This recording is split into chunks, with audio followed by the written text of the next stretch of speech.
दी छोड़ सतगुरु रामपाल जी परमेश्वर जी की जय हो।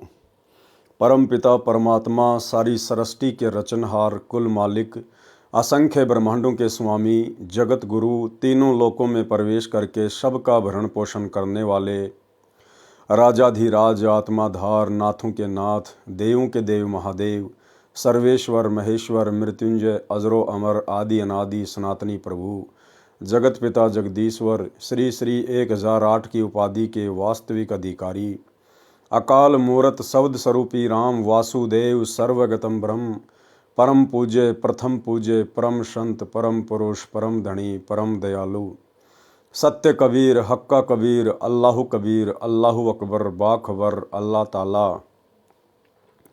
जगत के तारणहार जगत के मुक्तिदाता जगत के जगन्नाथ हारे के सहारे हिंदुओं के राम मुसलमानों के अल्लाह सिखों के वाहिगुरु ईसाइयों के मसीह दया के सागर दया निधि करुणा के सागर करुणा निधि स्वयंभू परिभू संकट मोचन कष्ट हरण मंगल करण दुख भंजन अविगत कबीर निर्विकार निर्विषम परमात्मा अलय अलेख सतगुरु आदि अनादि सतगुरु असली मर्यादा पुरुषोत्तम असली राम असली कृष्ण असली घनश्याम असली मुरारी राजाओं के राजा महाराजाओं के महाराजा शहंशाहों के शहंशाह सम्राटों के सम्राट भगवानों के भगवान अल्लाहों के अल्लाह प्रभुओं के प्रभु मसीहाओं के मसीह सच्चे वाहेगुरु बाबाओं के बाबा पीरों के पीर सेठों के सेठ जगत सेठ सावड़सा सेठ सर्वगुण संपन्न अनंत कोटि कलाओं के स्वामी अनंत कोटि ब्रह्मांडों के नायक योगियों में महायोगी ध्यानियों में महाध्यानी सिद्धों में परम सिद्ध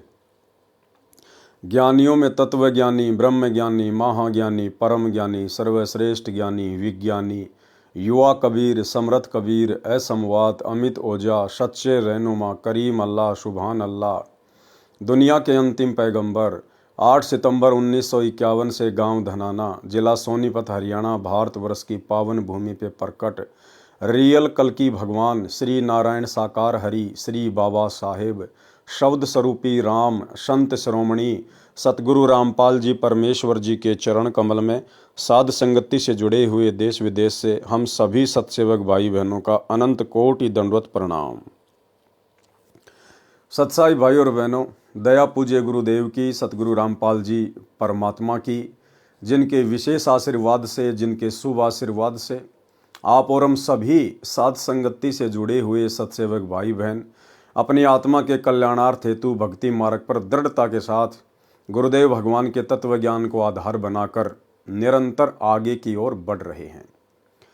भाई और बहनों, वर्तमान में सतगुरु रामपाल जी परमेश्वर जी की करोड़ों की संख्या में संगत है, लेकिन उन करोड़ों का वो भाग्य उदय नहीं है जो भाग्य आप और हम भाई बहनों का हो चुका है। यानी इस कलयुग की बिचली पीढ़ी में साध संगति को ही गुरुदेव भगवान अपने शतलोक का ट्रेनिंग सेंटर बनाते हैं और इस साध संगति रूपी ट्रेनिंग सेंटर से जुड़ना ये विशेष मेहर केवल विशेष पुण्यकर्मी आत्माओं के ऊपर ही होती है। और जो भाई बहन इस ट्रेनिंग सेंटर से जुड़े हुए हैं केवल वे ही अपने गुरु को हृदय से अपनी अंतरात्मा से कबीर परमात्मा के रूप में जान सकते हैं, पहचान सकते हैं। इसलिए यदि आप साध संगति से जुड़े हुए हैं तो आप महानतम आत्माओं में से एक हैं। आने वाले समय में जो क्रिया वर्तमान में साध संगति से जुड़े हुए सत्सेवक भाई बहन अपने गुरु को परमात्मा मान के कर रहे हैं, पूरा विश्व करेगा, पूरा विश्व। तो आप और हमारा सौभाग्य जो गुरुदेव ने आप और हमें पहले ही अपने चरणों में जोड़ लिया है। तो भाई और बहनों, कबीर सागर के सरलार्थ के ऊपर वीडियो बनाने की श्रृंखला जारी है। वो कबीर सागर का सरलार्थ जिसे पूज्य गुरुदेव भगवान ने अपने कर कमल से लिखा है। भाई और बहनों, आज का वीडियो हम शुरू करें उससे पहले आपको एक छोटी सी जानकारी उपलब्ध करवा देता हूं, क्योंकि हम जिस सतभक्ति मार्ग से जुड़े हुए हैं ये सत्य का मार्ग है और सत्य के मार्ग में रत्ती भर भी झूठ नहीं चलती है। और यदि रत्ती भर भी झूठ का समावेश हुआ तो भाई और बहनों, परमात्मा फिर हमसे कोसों दूर हो जाते हैं। लेकिन झूठ नहीं, महाझूठ का पुलिंदा सतलोक आश्रम मैनेजमेंट हरियाणा सतगुरु रामपाल जी का कलयुगी परिवार और सभी सतलोक आश्रम से जुड़े हुए कोऑर्डिनेटर। ये लोग आज से पहले एक बहुत बड़ी झूठ जो भगत समाज से छुपाते हुए फिर रहे थे, आज उस झूठ का पर्दाफाश हुआ है। इसलिए सोचा आप भगत भाई बहनों को भी थोड़ा सा परिचित करवा दूं, ताकि आप भी ज्ञान आधार से सोचने पर विवश हो जाएं और विचार करें कि जो सतलोक आश्रम मैनेजमेंट हरियाणा बात बात पर दुहाई देता है कि हम जो भी कुछ करते हैं अपने गुरुदेव के आदेश से करते हैं, हम एक कदम भी अपने गुरुजी की आज्ञा के बिना नहीं उठाते, तो भला एक इतनी बड़ी झूठ का कदम क्या आपने अपने गुरुदेव की आज्ञा लेकर उठाया है? क्या वो सत्यवादी परमात्मा वर्तमान में उनके नाम से जो पुस्तकें छप रही है, क्या उन पुस्तकों में लिखवाएगा, समावेश करवाएगा? एक सच्चा भगत तो कभी सौपन में भी नहीं सोच सकता है। तो आपको एक छोटा सा वीडियो दिखाता हूं भाई और बहनों। ये लड़का है, शायद आप इसे जानते होंगे। ये शिवांश नाम का लड़का है। ये सतगुरु रामपाल जी का सेवक नहीं है, उनका भगत नहीं है, और आजकल ये काफ़ी चर्चा में है, विशेषकर संत रामपाल जी भगवान के भक्तों के बीच में। इसका कोई यूट्यूब चैनल है, उस यूट्यूब चैनल के ऊपर ये सतगुरु रामपाल जी के भक्तों के साथ में डिबेट करता है, ज्ञान चर्चा करता है। ये बहुत कुछ जानने का प्रयास करता है, समझने का प्रयास करता है, और अपने स्तर पर जैसा भी इसको ज्ञान प्राप्त है ये सामने वाले को समझाने का भी प्रयास करता है। हालांकि वर्तमान में ये शिवांश सतगुरु रामपाल जी परमेश्वर जी के तत्व ज्ञान से परिचित नहीं है। ये फिलहाल शंकराचार्य जी से प्रभावित है, ये उनका शिष्य है, उनके पंथ से जुड़ा हुआ है। इसलिए हम इसकी किसी भी बात का बुरा नहीं मान सकते, क्योंकि ये भी परमात्मा का बच्चा है, सतगुरु रामपाल जी परमेश्वर जी की ही आत्मा है। लेकिन वर्तमान में अभी इसके भक्ति संस्कार इतने मजबूत नहीं हैं, जिस कारण से ये उनका विरोध कर रहा है, उनके तत्व ज्ञान को ना समझकर। अनजान है, इसलिए हम इसकी बातों का बुरा नहीं मानते हैं। परंतु आज इसने जो एक खुलासा किया है वो बहुत बड़ी बात है। इसके द्वारा किया गया एक खुलासा आप सभी सतलोक आश्रमों से जुड़े हुए भाई बहनों को सोचने पर मजबूर कर देगा कि सत्यवादी सतगुरु रामपाल जी परमेश्वर जी के भक्ति मार्ग में इतना बड़ा झूठ क्यों, भगत समाज के साथ इतना बड़ा धोखा क्यों, किस बात का डर, किस बात का भय। एक तरफ तो आप सतलोक आश्रम वाले डंका पीटते हो कि निर्विकार निर्भय तू ही और शकल भयमान, और सब पर तेरी साहिबी तुझ पर साहिब नाए, कि हमारे कबीर परमात्मा निर्विकार हैं, निडर हैं, निर्भय हैं, उनसे बढ़कर कोई परमात्मा नहीं, कोई साहिब नहीं।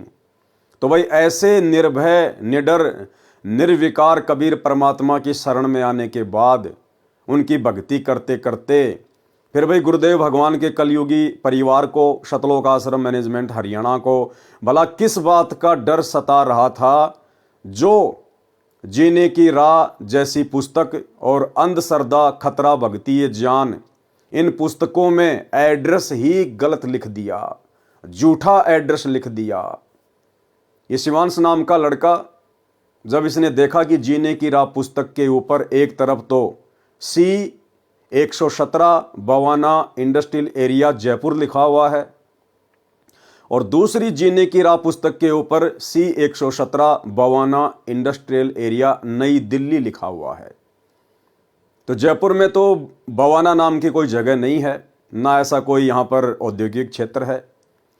फिर इसने ट्राई किया दिल्ली जाकर, और जब ये दिल्ली में गया इन पुस्तकों के ऊपर लिखे हुए एड्रेस के ऊपर, तो भाई और बहनों वहाँ पर कोई प्रिंटिंग प्रेस नहीं है। जो एड्रेस सतलोक आश्रम मैनेजमेंट हरियाणा ने काल प्रेरणा से, डर और भय के कारण जीने की राह और अंधश्रद्धा खतरा भक्ति ये ज्ञान जैसी पुस्तकों के अंदर डाल रखा है, वहाँ तो एक फैक्ट्री है और उस फैक्ट्री में पाउडर बनता है, पाउडर। ये लड़का वहाँ जाके आया, पूरी जांच पड़ताल की, और इसने अपना वीडियो बना के डाला है, जो दास आपको दिखा रहा है। मैं यहाँ पर इस फैक्ट्री के जो सुपरवाइजर हैं, इस समय वो हमारे साथ में हैं। आप इनसे पूछिए कि ये यहाँ पर कब से काम कर रहे हैं और ये आपको बताएंगे कि इस फैक्ट्री में इस पते पर क्या होता है, इस बिल्डिंग में क्या होता है C117 में। जी जी हाँ, C117 है, फैक्ट्री सेक्टर 3 में। और यहाँ पर लगभग ये तो लगभग 10-12 साल से यहाँ पर है। और इसमें का तो कोई भी काम यहाँ नहीं होता। पाउडर बनता है, पाउडर कोटिंग वाला। सभी पाउडर कट्टे वगैरह रखे हैं। ये प्लांट है, यहाँ पर कोई ऐसी प्रेस वगैरह नहीं है। ये गलत एड्रेस पे गलत किताब छापी गई है। कोई इस तरह की यहाँ पर इस तरह की कोई किताब वगैरह नहीं बनती। ये सब पाउडर का काम है। सब ये प्लांट लगा है, यहाँ पाउडर तैयार होता है। सभी कट्टे रखे हैं पाउडर के। यहाँ पर तो कोई प्रेस का तो कोई संभव ही नहीं है यहाँ पर, क्योंकि इंडस्ट्रियल एरिया है। सब यहाँ पर यही काम होता है। और ये जो बताया गया है ये गलत और अफवाह है। और जो छापा है एड्रेस, ये गलत छापा गया है इसे। तो आपने देख लिया यहाँ पर कि मजदूर यहाँ पर काम करने वाले, यहाँ पर काम करने वाले जो अन्य वर्कर हैं, सुपरवाइज़र हैं, यहाँ पर बताया जा रहा है आपको कि यहाँ पर कोई किताबें नहीं छपती, ये पूरी फर्जी किताबें हैं। इसका अर्थ ये हुआ कि इस किताब के साथ अगर आपको कोई मिलता है बांटता हुआ, तो उसको तुरंत पकड़िए, उसको थाने ले जाइए, उसके खिलाफ FIR दर्ज कराइए। ये फर्जी किताबें कहाँ छप रही हैं? ये आप FIR करा सकते हैं इन रामपालियों के खिलाफ जो सतलोक आश्रम के नाम पे आपको फर्जी किताबें बेची जा रही हैं। इनका कोई रजिस्ट्रेशन नंबर नहीं है, कोई GST नंबर नहीं है, पूरी फर्जी किताबें बेची जा रही हैं। इनको आप थाने ले जा करके, कोई भी व्यक्ति आज के बाद कोई भी रामपाली अगर मिले इन किताबों को बांटने वाला, आप उनकी FIR तुरंत दर्ज करा सकते हैं, क्योंकि ये किताबें पूरी फर्जी हैं, झूठ बोल रही हैं। अंदर हमारे देवी देवताओं का अपमान है, पूजा पद्धति का अपमान है, ग्रंथों का अपमान है, आचार्यों का अपमान है, दुर्गा माता का अपमान है, शिव भगवान का अपमान है। और बाहर छपती कहाँ है? छपती जहां पर ये छपती हैं किताबें, उस एड्रेस पर पाउडर बनता है, ना कि कोई प्रिंटिंग प्रेस है। अभी मैं ऊपर से भी आपको ये बिल्डिंग दिखाऊंगा। सब आप कब से हैं यहाँ पर? यहाँ पे हम लोग 8-10 साल से हैं। तो आपका शुभ नाम? विजय कुमार। तो विजय कुमार जी, ये हम लोग खड़े हुए हैं, आप यहाँ कहाँ खड़े हैं आप बता दीजिए। ये बवाना सेक्टर 3 है जी, इंडस्ट्री एरिया जी यही है। और ये प्लॉट नंबर ये अच्छा, वो 17 या 18 है। हाँ, 118 C 118 है, C118 सेक्टर 3 का। C 117 है वो। अच्छा, सेक्टर तो 3। आप बताएंगे C117 में क्या होता है, क्या इसमें बनता तो है? पाउडर का काम होता है। यहाँ पे कोई प्रिंटिंग नहीं, प्रेस तो प्रिंटिंग है? प्रेस नहीं है यहाँ। प्रिंटिंग प्रेस था ही नहीं, कभी नहीं था। नहीं, हम लोग तो बराबर यहाँ रहते हैं। प्रिंटिंग प्रेस रहता तो गत्ता उत्ता दिखाई देता, यहाँ ऐसा कुछ नहीं था जी। अच्छा, आप किस फैक्ट्री में काम करते हैं? हम लोग ये सामने C 128 में। C 128 में। अच्छा, बहुत बहुत धन्यवाद आपका, बहुत बहुत। अरे भाई साहब, राम राम। हम ये कह रहे हैं, आपकी जो किताबें छपती हैं, कबीर प्रिंटर्स का नाम इसमें डला हुआ है, C 117 sector 3 Bawana industrial area नई दिल्ली, यहीं पे छपती हैं क्या आपकी किताबें? क्यों जी? आपने वो लिखा है ना, कबीर प्रिंटर्स? नहीं, आपको किताब चाहिए क्या? नहीं, हमें ये जानना है ये किताबें छपती कहाँ हैं, यहीं पे छपती हैं ना? चालू रखे। हाँ, लाइन पे रहे बताते जी।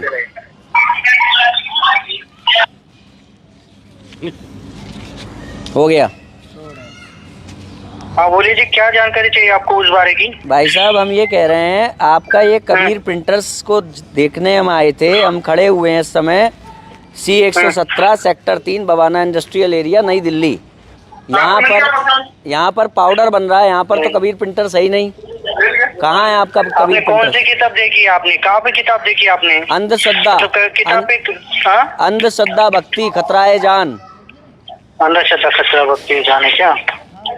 चालू रखे, लाइन पे रहे। क्यों जाननी ये तो बताओ। आपने यहाँ पे क्यों लिखा है, ये बताइए। आपकी किताब में लिखा हुआ है, क्यों लिखा हुआ है ये एड्रेस? जिससे कि अगर हमें कोई काम पड़े तो हम उस एड्रेस पे जा सके ना। हेलो, ऐसे काम नहीं बनेगा। ये देख लिया आप लोगों ने इन लोगों की सच्चाई। तो इसका मतलब क्या है पता है? इसका मतलब ये है कि तुम जिनकी किताबों को बांट रहे हो, वो किताबें सब चोरी से छप रही हैं। और जिस दिन किसी का दिमाग ठनकेगा और तुम्हें इन किताबों के साथ वो पुलिस स्टेशन ले जाएगा, उस दिन ये लोग तुम्हें पहचानने से मना कर देंगे कि हमने इनको कोई किताब नहीं दी, हमने इनको कोई किताब छाप के नहीं दी। आई बात समझ में? जो लोग इनकी किताबें बांट रहे हो ना सेवादार के रूप में, धर्म धर्म के प्रचार प्रसार के रूप में, गुरु के प्रचार प्रसार के रूप में, वो सोच लो तुम्हारा क्या हाल होने वाला है अब। क्योंकि अब बच्चा जब भी इन किताबों के साथ तुम लोग पकड़े जाओगे या कोई भी पकड़ा जाएगा तो उसको सीधे थाने ले जाया जाएगा, क्योंकि इसमें दिया गया जो एड्रेस है झूठा है। ये किताबें चोरी से, फर्जी से छापी जा रही हैं। भाई और बहनों, देखो ये सत का मार्ग है और भगत का एक लक्षण बताया गुरुदेव ने। भगत कभी भी पक्षपात नहीं करता, ना जगत से ना भगत से। ये लड़का सतगुरु रामपाल जी की शरण में नहीं है, लेकिन यदि इस लड़के की कोई बात सत्य होंगी तो हम भक्तों का फर्ज बनता है कि हम उसका पक्ष लें। पक्ष लेने का मतलब है हम उसको गलत नहीं ठहरा सकते। ये बहुत ही घटिया और शर्मसार करने वाली बात है कि सतवादी सतगुरु रामपाल जी परमेश्वर जी के नाम से छापी जा रही पुस्तकों में गलत एड्रेस लिखा गया है। यदि सतलोक आश्रम मैनेजमेंट हरियाणा के ऊपर इस फैक्ट्री का मालिक, जिस फैक्ट्री में पाउडर बनता है, यदि वो मुकदमा कर दे, इन लोगों की जमानत भी करवाने वाला कोई नहीं मिलेगा, जमानत भी करवाने वाला। इतना बड़ा जुर्म, इतना बड़ा झूठ इन लोगों ने बोला है। क्या आवश्यकता थी भाई और बहनों इन लोगों को गलत एड्रेस देने की? क्या आवश्यकता आन पड़ी थी? क्या सतगुरु रामपाल जी भगवान का ज्ञान जो इन पुस्तकों में लिखा हुआ है, क्या वो शास्त्रों के विरुद्ध है? क्या वास्तव में सतगुरु रामपाल जी का ज्ञान घटिया है, कमजोर है, झूठा है, जो भय और डर के कारण इन पुस्तकों में गलत एड्रेस दे दिया गया है? और यदि सतगुरु रामपाल जी का ज्ञान सत्य है और यदि सतलोक आश्रम मैनेजमेंट हरियाणा को, गुरुदेव के कलयुगी परिवार को इस बात पर पूरा विश्वास है, तो भला फिर डर किस बात का, भय किस बात का? गलत एड्रेस क्यों दिया? अगर कोई आपसे वाद विवाद करे, आपसे कोई ज्ञान चर्चा करना चाहे, तो खुलकर आप जी उनके साथ में ज्ञान चर्चा कीजिए। आप टीवी चैनल पर आइए, डिबेट कीजिए कि साहब जो पुस्तकें हम छाप रहे हैं, इन पुस्तकों में भला गलत क्या है। हम एक एक चीज को अपने गुरुदेव के ज्ञान आधार से और वर्तमान हिंदू, मुस्लिम, सिख, ईसाई धर्म में, समाज में जो उनकी पवित्र धार्मिक पुस्तकें हैं, हम उन्हीं से प्रमाणित कर देंगे कि सतगुरु रामपाल जी का ज्ञान गलत नहीं है, इन पुस्तकों में लिखी हुई बातें गलत नहीं है। परंतु भाई और बहनों, हाथी के दांत खाने के ओर, दिखाने की ओर। सतगुरु रामपाल जी का ज्ञान तो सत्य है, इसमें कोई दो राय नहीं है, लेकिन जो लोग सतगुरु रामपाल जी के ज्ञान को समझ नहीं पाए, जो लोग सतगुरु रामपाल जी को नहीं समझ पाए और केवल इन पुस्तकों को वर्तमान में भोले भाले भगत समाज से आलू टमाटर की तरह समाज में बिकवाकर केवल अपना धार्मिक स्वार्थ सिद्ध कर रहे हैं, उन लोगों को भय है, उन लोगों को डर है। ज्ञान प्रचार करना कोई गलत बात नहीं है, सभी भाई बहनों को भक्ति और ज्ञान प्रचार ही करना चाहिए, भगत का और तीसरा काम नहीं होता है। परंतु उस ज्ञान को इस प्रकार से झूठ के साथ लपेट कर क्यों?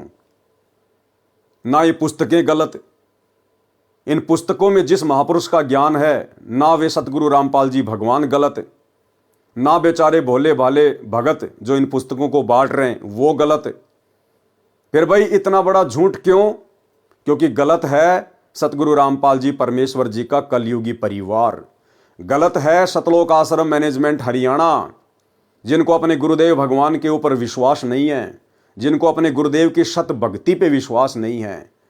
अन्यथा सीना ठोक कर इन लोगों को एड्रेस सत्य लिखना चाहिए था। हालांकि इन लोगों ने अपनी खुद की प्रिंटिंग प्रेस बना रखी है, सतलोक आश्रम मैनेजमेंट हरियाणा ने अपनी खुद की प्रिंटिंग प्रेस बना रखी है। उसके बावजूद ये अपनी प्रिंटिंग प्रेस का एड्रेस ना देकर, डर के कारण, भय के कारण, और गलत एड्रेस इन पुस्तकों में डाल दिया है। और ये शिवांश नाम का लड़का जो कह रहा है, ये बात परम सत्य है, इसमें कोई दो राय नहीं है कि जिस दिन इन पुस्तकों को बांटने वाले समाज के लोगों के हत्थे चढ़ गए या पुलिस प्रशासन के हत्थे चढ़ गए, तो ये लोग आपकी खैर खबर लेने नहीं आएंगे। ये लोग जो आपको पुस्तकें दे रहे हैं बांटने के लिए, गुरुदेव का परिवार, आपके कोऑर्डिनेटर, ये आपकी जमानत तक भी करवाने नहीं आएंगे। ये तो परम सत्य है भाई और बहनों, क्योंकि ये नमूना तो ये लोग पहले ही बरवाला कांड में दिखा चुके हैं। जिस समय इन्होंने अपनी मनमानी के चलते 2014 में बरवाला कांड करवाया, जजों के खिलाफ पुस्तकें लिखी, प्रशासन को भड़काया, संत रामपाल जी को इन्होंने बंधक बनाया और उनके भोले भाले भक्तों को उन्हीं का आदेश बताकर आश्रम के बाहर काले कपड़े पहनाकर, हाथों में हथियार देकर, डंडे देकर पुलिस प्रशासन के साथ मरने मारने के लिए खड़ा कर दिया गया। और जब मीडिया वालों ने सवाल किया आश्रम के मीडिया प्रभारी राज कपूर उर्फ प्रीतम दास से, तो उस बंदे ने साफ साफ मना कर दिया कि महिला और बच्चों को हम नहीं लाए हैं, ये तो अपने आप ही आकर बैठ गए हैं। जबकि इन भक्तों की सहमति के बिना एक चिड़ी का बच्चा भी आश्रम के बाहर नहीं बैठ सकता था। उस समय जो भी आदेश दिए जा रहे थे सतलोक आश्रम मैनेजमेंट हरियाणा के द्वारा गुरुजी का नाम लेकर दिए जा रहे थे। और जब मीडिया वालों ने पूछा कि ये महिला और बच्चे बाहर क्यों बैठे हैं, आप इनको हटा क्यों नहीं रहे, तो झट से सतलोक आश्रम मैनेजमेंट हरियाणा वालों ने मना कर दिया कि बच्चे और महिला हम नहीं लेकर आए। ये लोग भाई और बहनों पैदाइशी झूठे हैं, पैदाइशी। ये लोग पहले भी सतगुरु रामपाल जी को मानुष मानते थे और आज भी मानुष ही मानते हैं। तभी तो इन लोगों ने सही एड्रेस इन पुस्तकों पर नहीं डाला है। तो वो बरवाला कांड का एक छोटा सा वीडियो मैं आपको दिखा देता हूं ताकि आपको। बच्चे और महिलाओं को इसके बीच में लाने का क्या संदर्भ बच्चे महिलाएं हम नहीं लेके आए हैं। बच्चे महिलाएं आप भी है? बीमार आप हटा होते भी हैं। तो नहीं रहे उनको? किसको? बच्चे और महिलाओं को नहीं नहीं, हम हटा रहे हैं, लेकिन वो जिद कर रहे हैं। अब उनकी जिद के आगे हम क्या करें? ये जो बंदा है आप जो देख पा रहे हैं इधर, ये इसका नाम है वीरेंद्र। ये सतगुरु रामपाल जी का बड़ा लड़का है। और ये जो बंदा है इसका नाम है राज कपूर उर्फ प्रीतम दास। ये 2014 बरवाला कांड से पहले सतलोक आश्रम बरवाड़ा में भक्तों का इंटरव्यू लिया करता था और ये उस समय मीडिया प्रभारी था। अब ये दोनों बंदे इतने बड़े जिम्मेदार व्यक्ति आश्रम के और सरेआम मीडिया के सामने झूठ बोल रहे हैं, जबकि इसको भी सारनाम मिला हुआ है, इसको भी सारनाम मिला हुआ है। और ये तो सतगुरु रामपाल जी का बड़ा लड़का है, उसके बावजूद भी इतनी बड़ी झूठ बोल रहे हैं कि आश्रम के बाहर जो बच्चे और महिलाएं बैठी हुई हैं उनको हम नहीं लेके आए, उनको हमने नहीं बुलाया। आंखों के सामने झूठ बोल रहे हैं। तो भला जो पुस्तक बांटने वाले बेचारे भोले भाले भाई बहन हैं, जिस दिन ये पकड़े जाएंगे उस दिन भला ये कैसे जिम्मेदारी लेंगे कि भाई ये पुस्तकें हम छाप रहे हैं, हम ही इनको ये पुस्तकें उपलब्ध करवाते हैं। ये लोग बिल्कुल भी सामने नहीं आएंगे। साल भर पहले इसी पुस्तक अंध श्रद्धा भक्ति खतरा ये जान के ऊपर एक विवाद हो गया था जयपुर में। और जयपुर का मीडिया चैनल है फर्स्ट इंडिया न्यूज चैनल। उस न्यूज चैनल के ऊपर बहुत बड़ी डिबेट हुई थी, लगातार 2 दिन चली थी। न्यूज चैनल वालों ने सतलोक आश्रम मैनेजमेंट हरियाणा को डिबेट के लिए बुलाया, लेकिन ये लोग डिबेट के लिए बिल्कुल भी सामने नहीं आए, क्योंकि भाई और बहनों इन लोगों को डर है, इनको भय है। इनको केवल अपना सतगुरु रामपाल जी के नाम की आड़ में उनके भोले भाले भक्तों से अपना धंधा करवाना है। बाकी इन लोगों को ज्ञान प्रचार से, भक्ति और भगवान से, भगत समाज से कोई लेना देना नहीं है। तो इतना बड़ा झूठ जब ये भक्तों की आंखों के सामने, सतलोक आश्रम बरवाड़ा के सामने, मीडिया के सामने, पूरे देश के सामने बोल सकते हैं, तो भला जिस दिन बेचारे भगत भाई बहन पकड़े जाएंगे उस दिन ये कैसे सामने आएंगे। दूसरी बात, शिवांश नाम का लड़का जो कह रहा है कि जहां भी आपको ये पुस्तक बांटते हुए लोग दिखाई दे जाएं, मिल जाएं, तुरंत इनको पकड़ो और पुलिस में इनकी रिपोर्ट लिखवाओ, इनको थाने में भिजवाओ। भाई और बहनों, इसमें डरने और घबराने की कोई आवश्यकता नहीं है। जो भगत भाई बहन ज्ञान प्रचार कर रहे हैं, गुरुदेव की पुस्तकें बांट रहे हैं, चाहे जीने की राह हो, ज्ञान गंगा हो, गीता तेरा ज्ञान अमृत हो, अंध श्रद्धा भक्ति खतरा ये जान हो, आप भाई बहन अपने गुरुदेव को परमात्मा मानकर उनके ऊपर दृढ़ विश्वास करके आप निसंशय होकर, निर्भय होकर आप जी परमात्मा का ज्ञान प्रचार कीजिए। आप ये पुस्तकें बांटिए। इन पुस्तकों में जो गलत एड्रेस लिखा हुआ है उसमें आपकी गलती नहीं है, उसमें गलती है सतलोक आश्रम मैनेजमेंट हरियाणा की।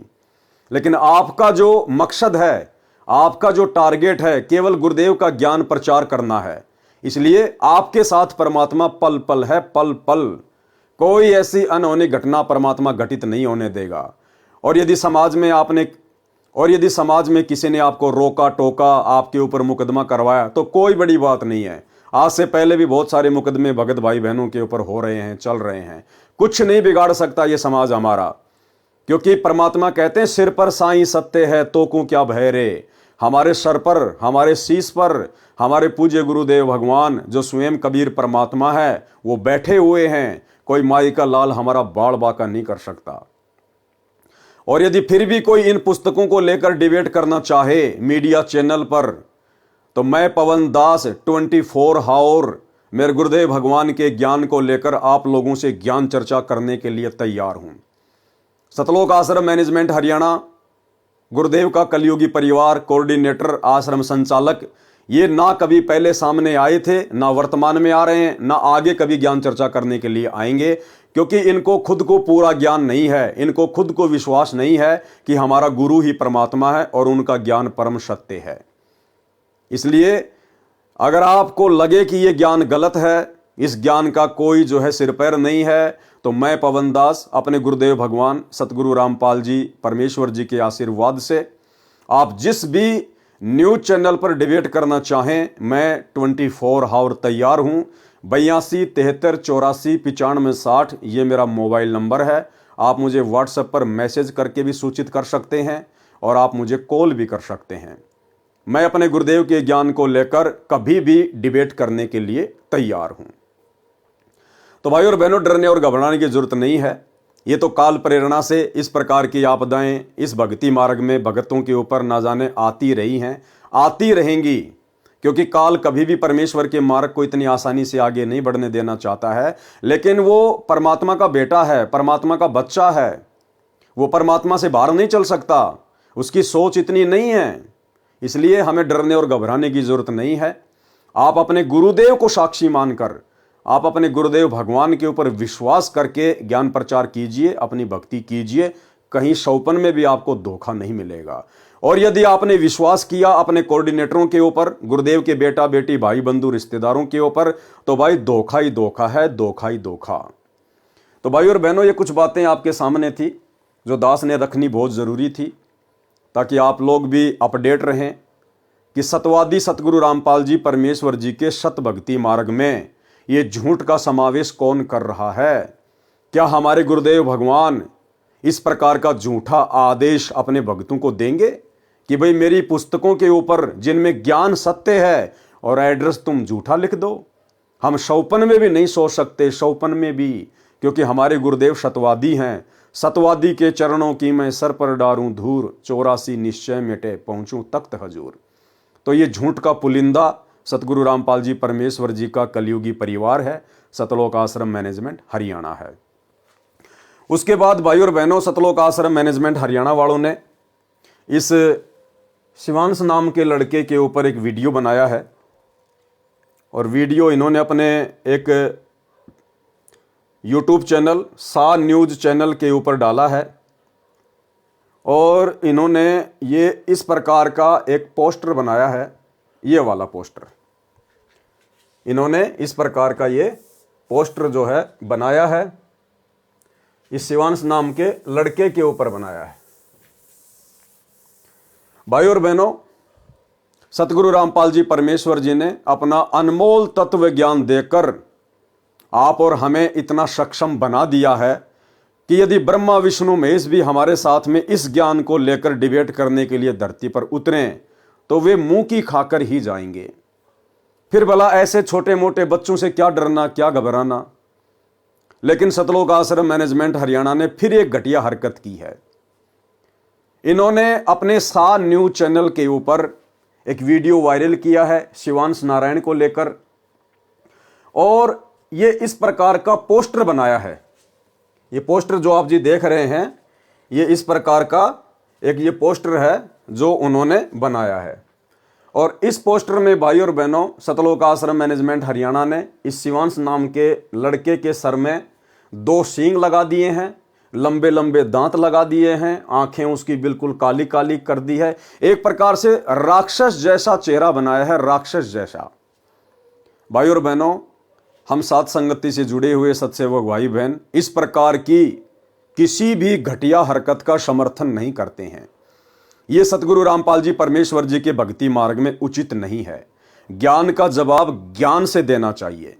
ऐसी घटिया हरकतें वो करते हैं जिनको अपने गुरुदेव भगवान का ज्ञान समझ में नहीं आया, जिनको अपने गुरुदेव भगवान के ऊपर विश्वास नहीं है, जो लोग अपने गुरुदेव के ज्ञान को लेकर डिबेट करने से डरते हैं, घबराते हैं, जिनको हारने का डर है, इस प्रकार के लोग ऐसी घटिया हरकतें करते हैं। तो ये जो घटिया हरकत सतलोक आश्रम मैनेजमेंट हरियाणा ने की है, ये बेहुदी है, भगत समाज को आम समाज के सामने शर्मसार करने वाली है। भैया, जब तक इस शिवांश नाम के लड़के को आपके गुरुदेव का ज्ञान समझ में नहीं आ जाता है, तब तक भैया काल प्रेरणा से ये इसी प्रकार की हरकतें करेगा। और ये हरकतें कर सकता है क्योंकि अभी ये आपकी गुरु की शरण में नहीं है। आप और हम भी पहले ना जाने कितने भगत भाई बहन इसी प्रकार से गुरुदेव के ज्ञान का विरोध किया करते थे, क्योंकि उस समय ये ज्ञान हमारी समझ में नहीं आ रहा था, हमारे भक्ति संस्कार इतने मजबूत नहीं थे। लेकिन जिस दिन हमारे को ये ज्ञान समझ में आया, उसके बाद हमने अपनी उन घटिया हरकतों के ऊपर पछताना भी शुरू किया, सोचना भी शुरू किया।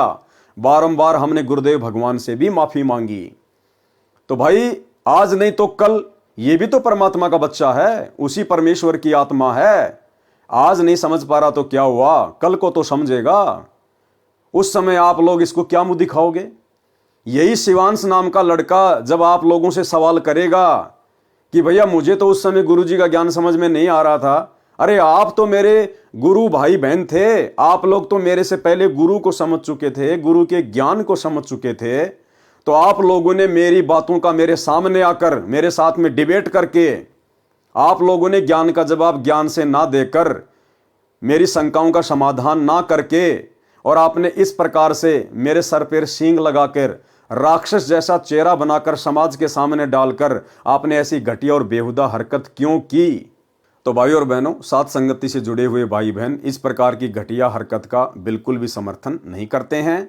परमेश्वर का ज्ञान अनमोल है, परम सत्य है। यदि आपको ज्ञान समझ में आया है तो आपने ज्ञान आधार से सामने वाले को संतुष्ट करना चाहिए। ये बात अलग है कि सामने वाला आपके ज्ञान से संतुष्ट होता है या नहीं होता है, लेकिन इस प्रकार की घटिया हरकतें करने से बचना चाहिए। उसके बाद भाई और बहनों, हाल ही एक नया वीडियो, अभी जो लेटेस्ट वीडियो सतलोक आश्रम मैनेजमेंट हरियाणा ने मुझ पवन दास के ऊपर भी वायरल किया है, और उसका भी एक पोस्टर इन्होंने बना के डाला है, वो भी मैं आपको दिखा देता हूं। ये मेरे ऊपर एक नया वीडियो इन्होंने डाला है आज 29 दिसंबर 2024 को। इनका ये सा न्यूज चैनल है, आप वहां जाकर देख सकते हैं। गुरुद्रोही एक्सपोज्ड, सावधान सावधान सावधान, धोखेबाजों से सावधान। पूरा वीडियो देखिए सा न्यूज चैनल पर, आप जिस वीडियो को जाकर देख सकते हैं। और बहुत ही बेहुदा तरीके से इन्होंने, क्योंकि झूठ तो इनका पैदाइशी गुण है, बहुत सारी झूठ, बल्कि सारी की सारी झूठ इन लोगों ने मुझ पवन दास के विषय में इस 1.5 घंटे के वीडियो में बोली हुई है। इन्होंने कहा है कि पवन दास के ऊपर 12 से ज़्यादा मुकदमे चल रहे हैं। ये कभी जिंदगी में 12 से ज़्यादा मुकदमे मेरे ऊपर वर्तमान 29 दिसंबर 2024 तक ये साबित नहीं कर पाएंगे। मेरे ऊपर केवल वर्तमान में एक मुकदमा है, जो कि मेरे पूज्य गुरुदेव भगवान सतगुरु रामपाल जी परमेश्वर जी ने इस परीक्षा के समय में मेरी परीक्षा लेने के लिए और भगत समाज की परीक्षा लेने के लिए 420 का लगाया हुआ है। इसके अलावा मेरे ऊपर और कोई मुकदमा नहीं है। दूसरा झूठ इन्होंने बोला कि पवन दास के अवैध संबंध उसके छोटे भाई की पत्नी के साथ में थे, और एक समय पवन दास के छोटे भाई ने अपनी पत्नी को पवन दास के साथ आपत्तिजनक स्थिति में देख लिया, जिस कारण से उसके भाई ने अपनी पत्नी को तेल डालकर जला दिया। भाई और बहनों, ऐसी ऐसी महाझूठ इन लोगों ने इस वीडियो में डाल रखी हैं। मैंने वीडियो पूरा नहीं देखा, लेकिन जितना देखा उसके बाद मैंने उसको बंद कर दिया, क्योंकि मैं तो इन लोगों की पैदाइशी घटिया हरकतों से भली भांति परिचित हूँ। 10 साल से मैं इन महा झूठे लोगों को झेल रहा हूँ। लेकिन कोई बात नहीं भाई और बहनों, सत हमेशा सत ही रहेगा, सत हमेशा विजयी होता है, आज नहीं तो कल, चाहे उसको कोई कितना ही दबाने का प्रयास करे। तो ज्ञान का जवाब ज्ञान से देना चाहिए, लेकिन ऐसी घटिया हरकतें जो सतलोक आश्रम मैनेजमेंट हरियाणा के द्वारा की जा रही हैं, ये वाकई में भगत समाज को शर्मसार करने वाली हैं। तो ये एक छोटी सी जानकारी थी जो आप भगत भाई बहनों को देनी थी। अब हम आगे बढ़ते हैं परम पूज्य परमेश्वर सतगुरु रामपाल जी के कर कमल से लिखित पवित्र पुस्तक कबीर सागर के सरलार्थ में। तो भाई और बहनों, आज हमारा इस विषय पर 53 नंबर का वीडियो है और कबीर सागर का सरलार्थ पेज नंबर 503 है। पांडवों की यज्ञ में शुपच सुदर्शन द्वारा शंख बजाना। यानी धर्मदास जी ने कबीर परमेश्वर जी से सवाल किया कि हे परमात्मा, आपने द्वापर युग में पांडवों का यज्ञ किस प्रकार से सफल किया, मुझे थोड़ा विस्तार से बताने की कृपया करें। तो परमेश्वर फिर यहाँ बता रहे हैं, जैसा कि सर्वविदित है कि महाभारत के युद्ध में अर्जुन ने युद्ध करने से मना कर दिया था तथा शस्त्र त्याग कर युद्ध के मैदान में दोनों सेनाओं के बीच में खड़े रथ के पिछले हिस्से में आंखों से आंसू बहाता हुआ बैठ गया था। तब भगवान श्री कृष्ण के अंदर प्रवेश काल शक्ति ब्रह्म अर्जुन को युद्ध करने की राय देने लगा था। तब अर्जुन ने कहा था कि भगवान, ये घोर पाप मैं नहीं करूंगा, इससे अच्छा तो भिक्षा का अन्न भी खाकर गुजारा कर लेंगे। तब भगवान काल श्री कृष्ण जी के शरीर में प्रवेश करके बोला था कि अर्जुन, युद्ध कर, तुझे कोई पाप नहीं लगेगा। देखें गीता जी के अध्याय 11 के श्लोक 33, अध्याय 2 के श्लोक 37 व 38 में। महाभारत में लेख आता है कि श्री कृष्ण जी के कहने से अर्जुन ने युद्ध करना स्वीकार कर लिया। घमासान युद्ध हुआ, करोड़ों व्यक्ति व सर्व कौरव युद्ध में मारे गए और पांडव विजयी हुए। तब पांडव प्रमुख युधिष्ठिर को राज्य सिंहासन पर बैठाने के लिए स्वयं भगवान श्री कृष्ण ने कहा, तो युधिष्ठिर ने यह कहते हुए गद्दी पर बैठने से मना कर दिया कि मैं ऐसे पाप युक्त राज्य को नहीं करूंगा जिसमें करोड़ों व्यक्ति मारे गए थे। उनकी पत्नियां विधवा हो गई हैं, करोड़ों बच्चे अनाथ हो गए, अभी तक उनके आंसू भी नहीं सूखे हैं। किसी प्रकार की भी बात न बनती देखकर श्री कृष्ण जी ने कहा कि आप भीष्म जी से राय लो, क्योंकि जब व्यक्ति स्वयं फैसला लेने में असफल रहे तब किसी स्वजन से विचार कर लेना चाहिए। युधिष्ठिर ने यह बात स्वीकार कर ली। तब श्री कृष्ण जी युधिष्ठिर को साथ लेकर वहां पहुंचे जहां पर श्री भीष्म तीरों की सैया चारपाई पर अंतिम श्वास गिन रहे थे। वहां जाकर श्री कृष्ण जी ने भीष्म से कहा कि युधिष्ठिर राज्य गद्दी पर बैठने से मना कर रहे हैं, कृपया आप इन्हें राजनीति की शिक्षा दें। भीष्म जी ने बहुत समझाया, परंतु युधिष्ठिर अपने उद्देश्य से विचलित नहीं हुआ। यही कहता रहा कि इस पाप से युक्त रुधिर से सने राज्य को भोग कर मैं नरक प्राप्ति नहीं चाहूंगा। श्री कृष्ण जी ने कहा कि आप एक धर्म यज्ञ करो जिससे आपको युद्ध में हुई हत्याओं का पाप नहीं लगेगा। इस बात पर युधिष्ठिर सहमत हो गया और एक धर्म यज्ञ की, फिर राजगद्दी पर बैठ गया, हस्तिनापुर का राजा बन गया। ये प्रमाण सुख सागर के पहले स्कंद के 8वें तथा 9वें अध्याय से सहाभार प्रश्न नंबर 48 से 53 के ऊपर है। कुछ वर्षों के पर्यंत युधिष्ठिर को भयानक शौपन आने शुरू हो गए, जैसे बहुत सी औरतें रोती बिलखती हुई अपनी चूड़ियां तोड़ रही हैं तथा उनके मासूम बच्चे अपनी मां के पास खड़े कुछ बैठे पिता पिता कहकर रो रहे हैं, मानो कह रहे हों, हे राजन, हमें भी मरवा दे, भेज दे हमारे पिता के पास।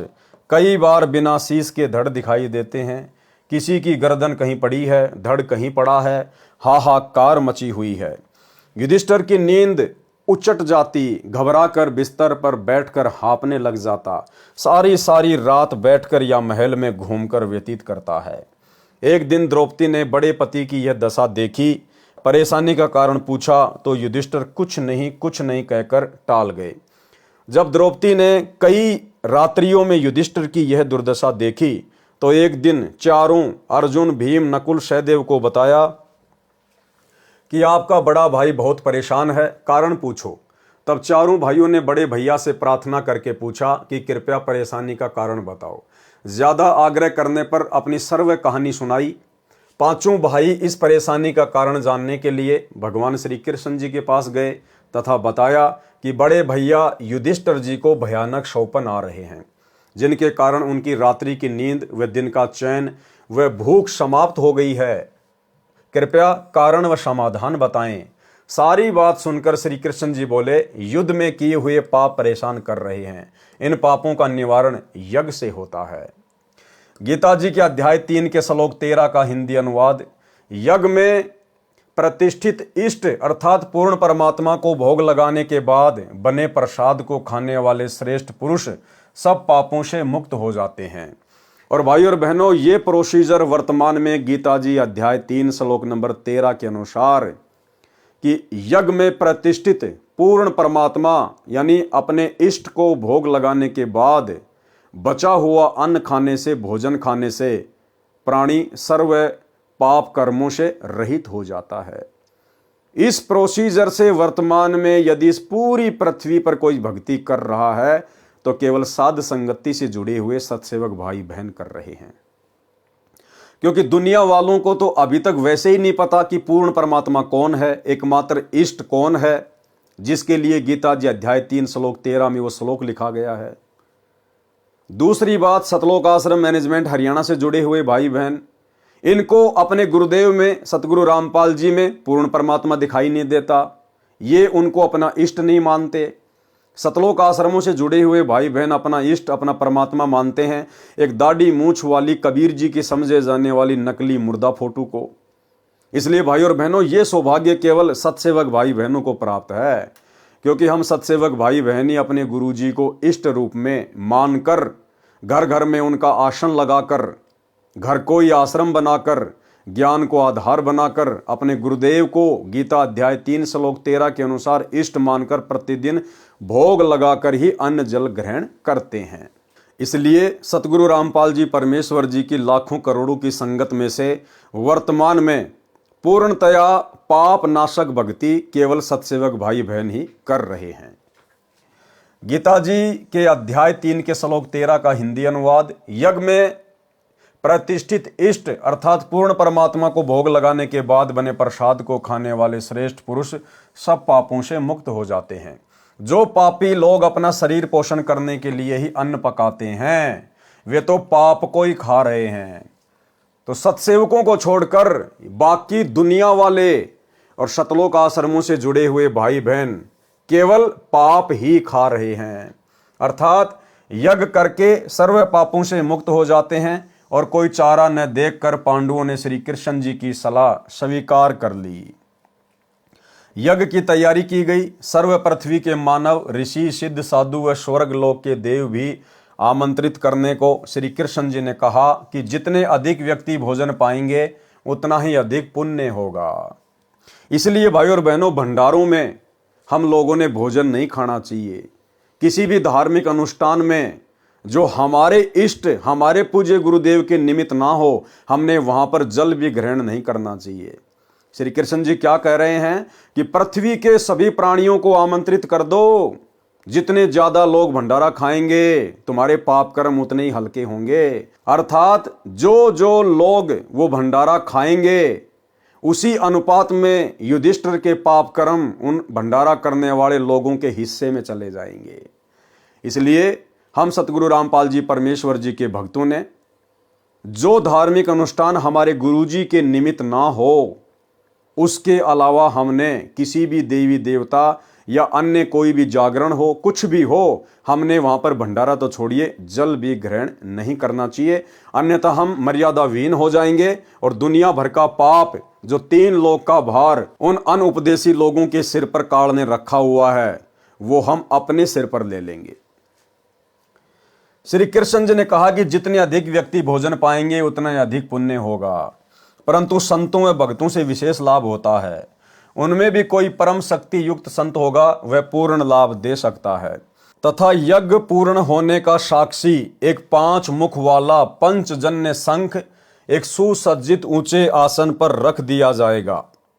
भाई और बहनों, श्री कृष्ण जी के अंदर ये प्रेरणा भी कबीर परमेश्वर सतगुरु रामपाल जी भगवान ने ही की कि वहां पर एक 5 मुख वाला पंचजन्य शंख रख दिया जाए, ताकि ये पता चले कि यदि किसी परम संत ने भोजन किया है तो ये शंख 5 बार आवाज करेगा। जानबूझकर कबीर परमेश्वर जी ने श्री कृष्ण जी के अंदर प्रेरणा करके वो पंचजन्य शंख रखवाया।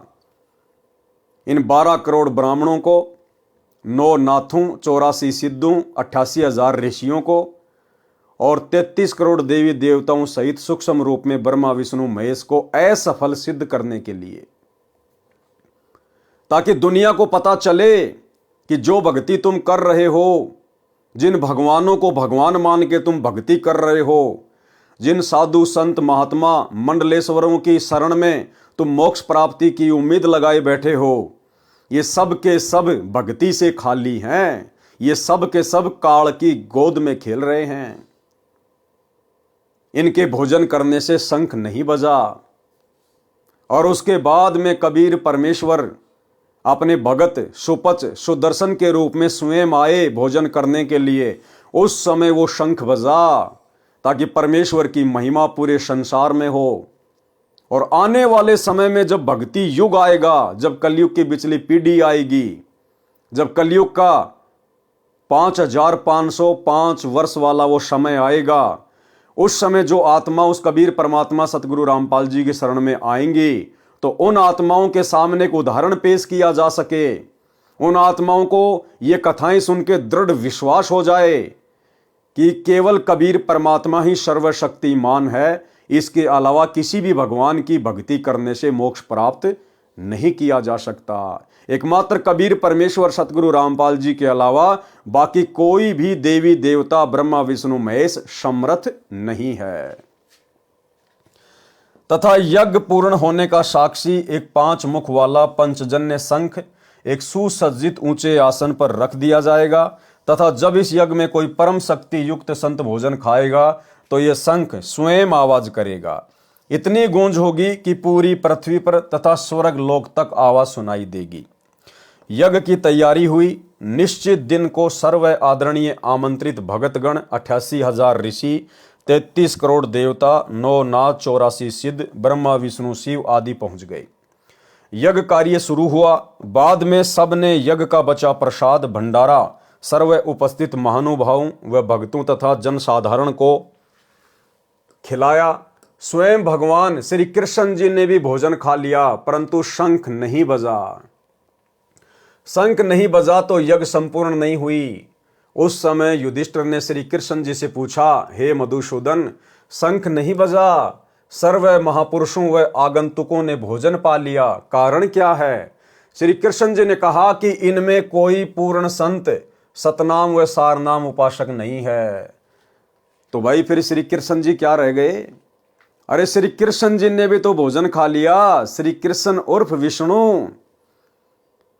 भाई अगर उन बाकी संतों महंतों मंडलेश्वरों 9 नाथ 84 सिद्ध 88,000 ऋषि 33 करोड़ देवी देवता और सूक्ष्म रूप में ब्रह्मा और शिवजी ये सब भोजन कर चुके थे लेकिन शंख नहीं बजा, तो युधिष्ठिर श्री कृष्ण जी से पूछ रहा है कि भगवान शंख नहीं बजा। तो श्री कृष्ण ने कहा कि इनमें कोई भी पूर्ण शक्ति युक्त नहीं है, कोई भी उस पूर्ण परमात्मा का सतनाम या सारनाम उपासक संत नहीं है। तो भाइयों और बहनों, श्री कृष्ण भी फैल। इसलिए परमेश्वर ने अपनी महिमा करनी थी द्वापर युग में उस यज्ञ के माध्यम से, ताकि आज आप और हमें विश्वास हो। कारण क्या है? श्री कृष्ण जी ने कहा कि इनमें कोई पूर्ण संत सतनाम व सारनाम उपासक नहीं है। तब युधिष्ठिर को बड़ा आश्चर्य हुआ कि इतने महामंडलेश्वर, जिसमें वशिष्ठ मुनि, मार्कंडे, लोमस ऋषि, 9 नाथ, गोरखनाथ जैसे 84 सिद्ध आदि आदि, व स्वयं भगवान श्री कृष्ण जी ने भी भोजन खा लिया, परंतु शंख नहीं बजा। इस पर श्री कृष्ण जी ने कहा, ये सर्व मान बढ़ाई के भूखे हैं। भाई अगर श्री कृष्ण जी मान बढ़ाई के भूखे नहीं थे तो भोजन तो उन्होंने भी खा लिया था, फिर उनके भोजन करने से शंख क्यों नहीं बजा? परमात्मा चाहने वाला कोई नहीं तथा अपनी मनमुखी साधना करके सिद्धि दिखाकर दुनिया को आकर्षित करते हैं।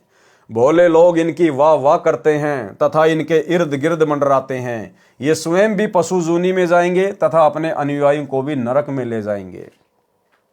सोचिए भाइयों और बहनों, ये द्वापर युग की बातें हैं।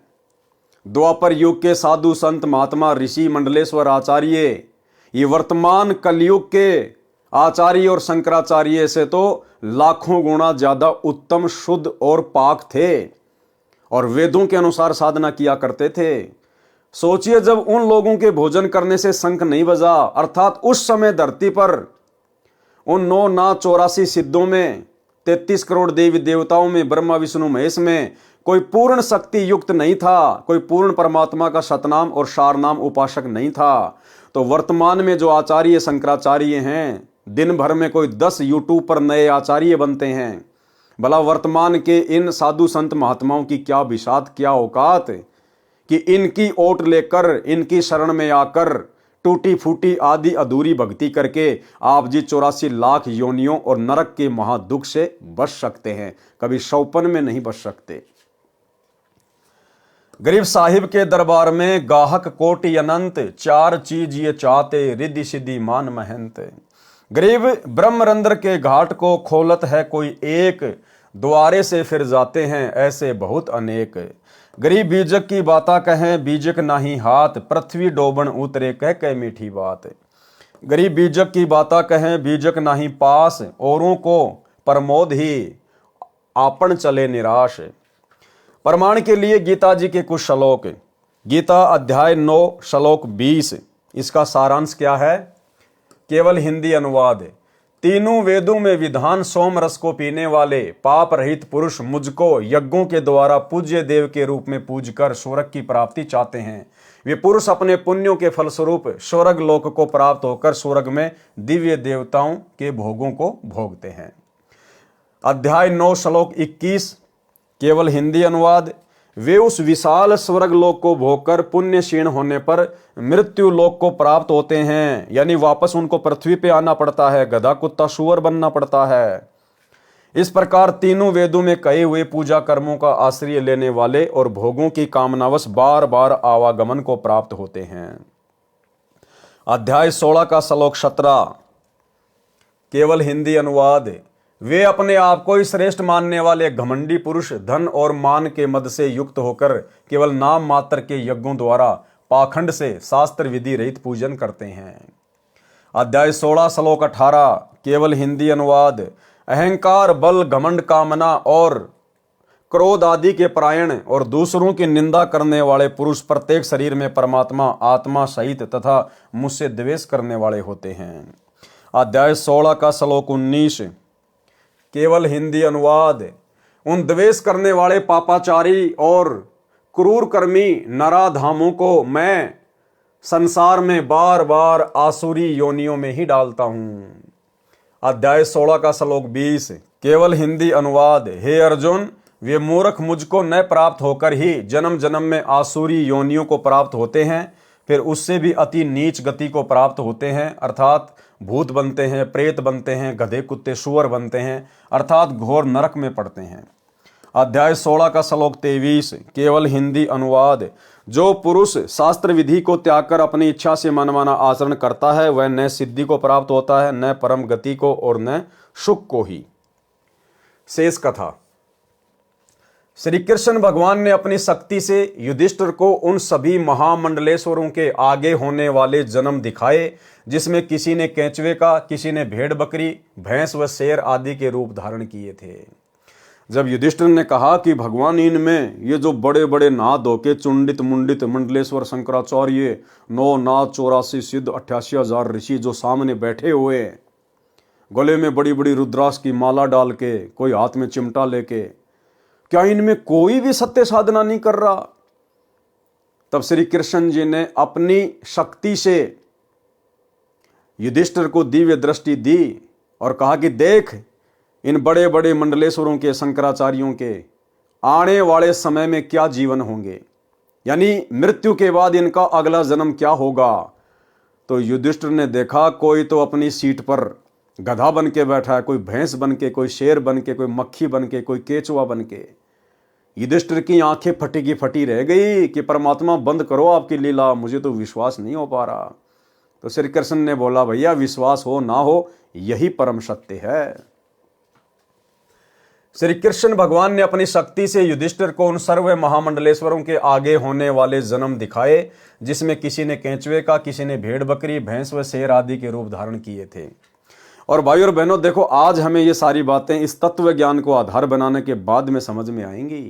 करे करावे साइया मन में लहर उठा, दादू सिरदर जीव के आप बगल हो जा।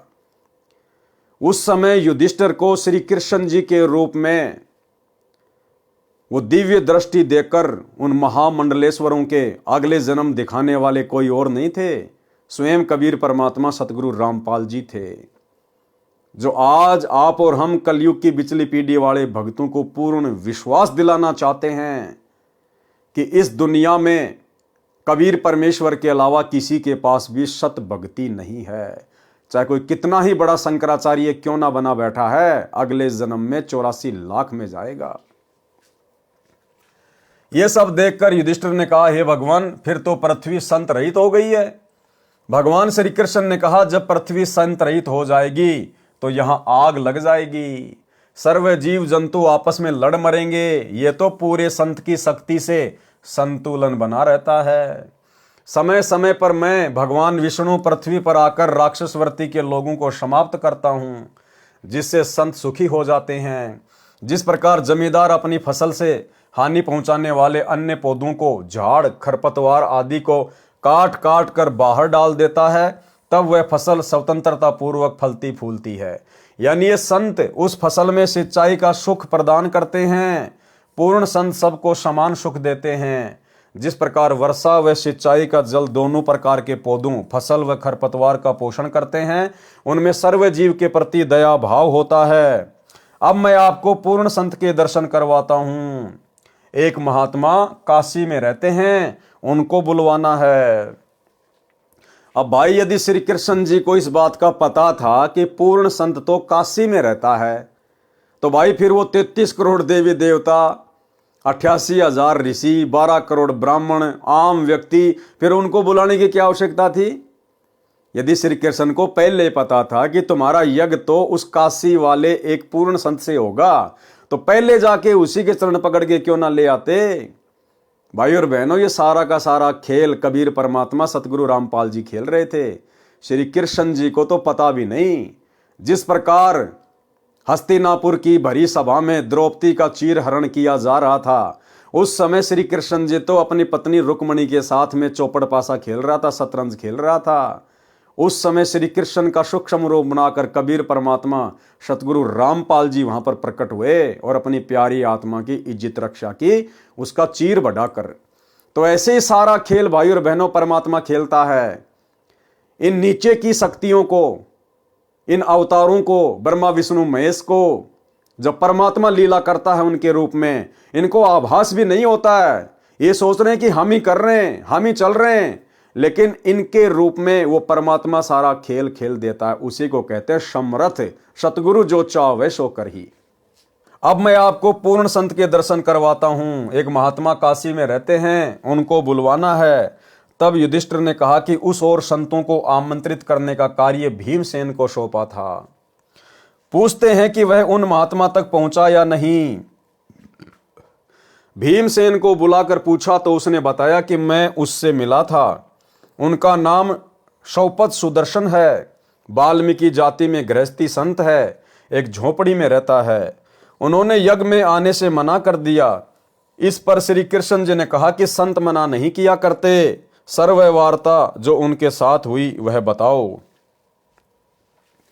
तब भीमसेन ने आगे बताया कि मैंने उनको आमंत्रित करते हुए कहा कि हे संत परवर, हमारी यज्ञ में आने का कष्ट करना।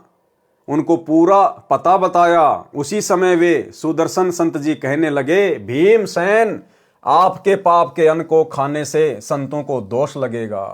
करोड़ों सैनिकों की हत्या करके आपने तो घोर पाप कर रखा है। आज आप राज्य का आनंद ले रहे हो। युद्ध में वीर गति को प्राप्त सैनिकों की विधवा पत्नी व अनाथ बच्चे रह रहकर अपने पति व पिता को याद करके फूट फूट कर घंटों रोते हैं। बच्चे अपनी माँ से लिपट कर पूछ रहे हैं, माँ, पापा छुट्टी नहीं आए, कब आएंगे? हमारे लिए नए वस्त्र लाएंगे। दूसरी लड़की कहती है कि मेरे लिए नई साड़ी लाएंगे।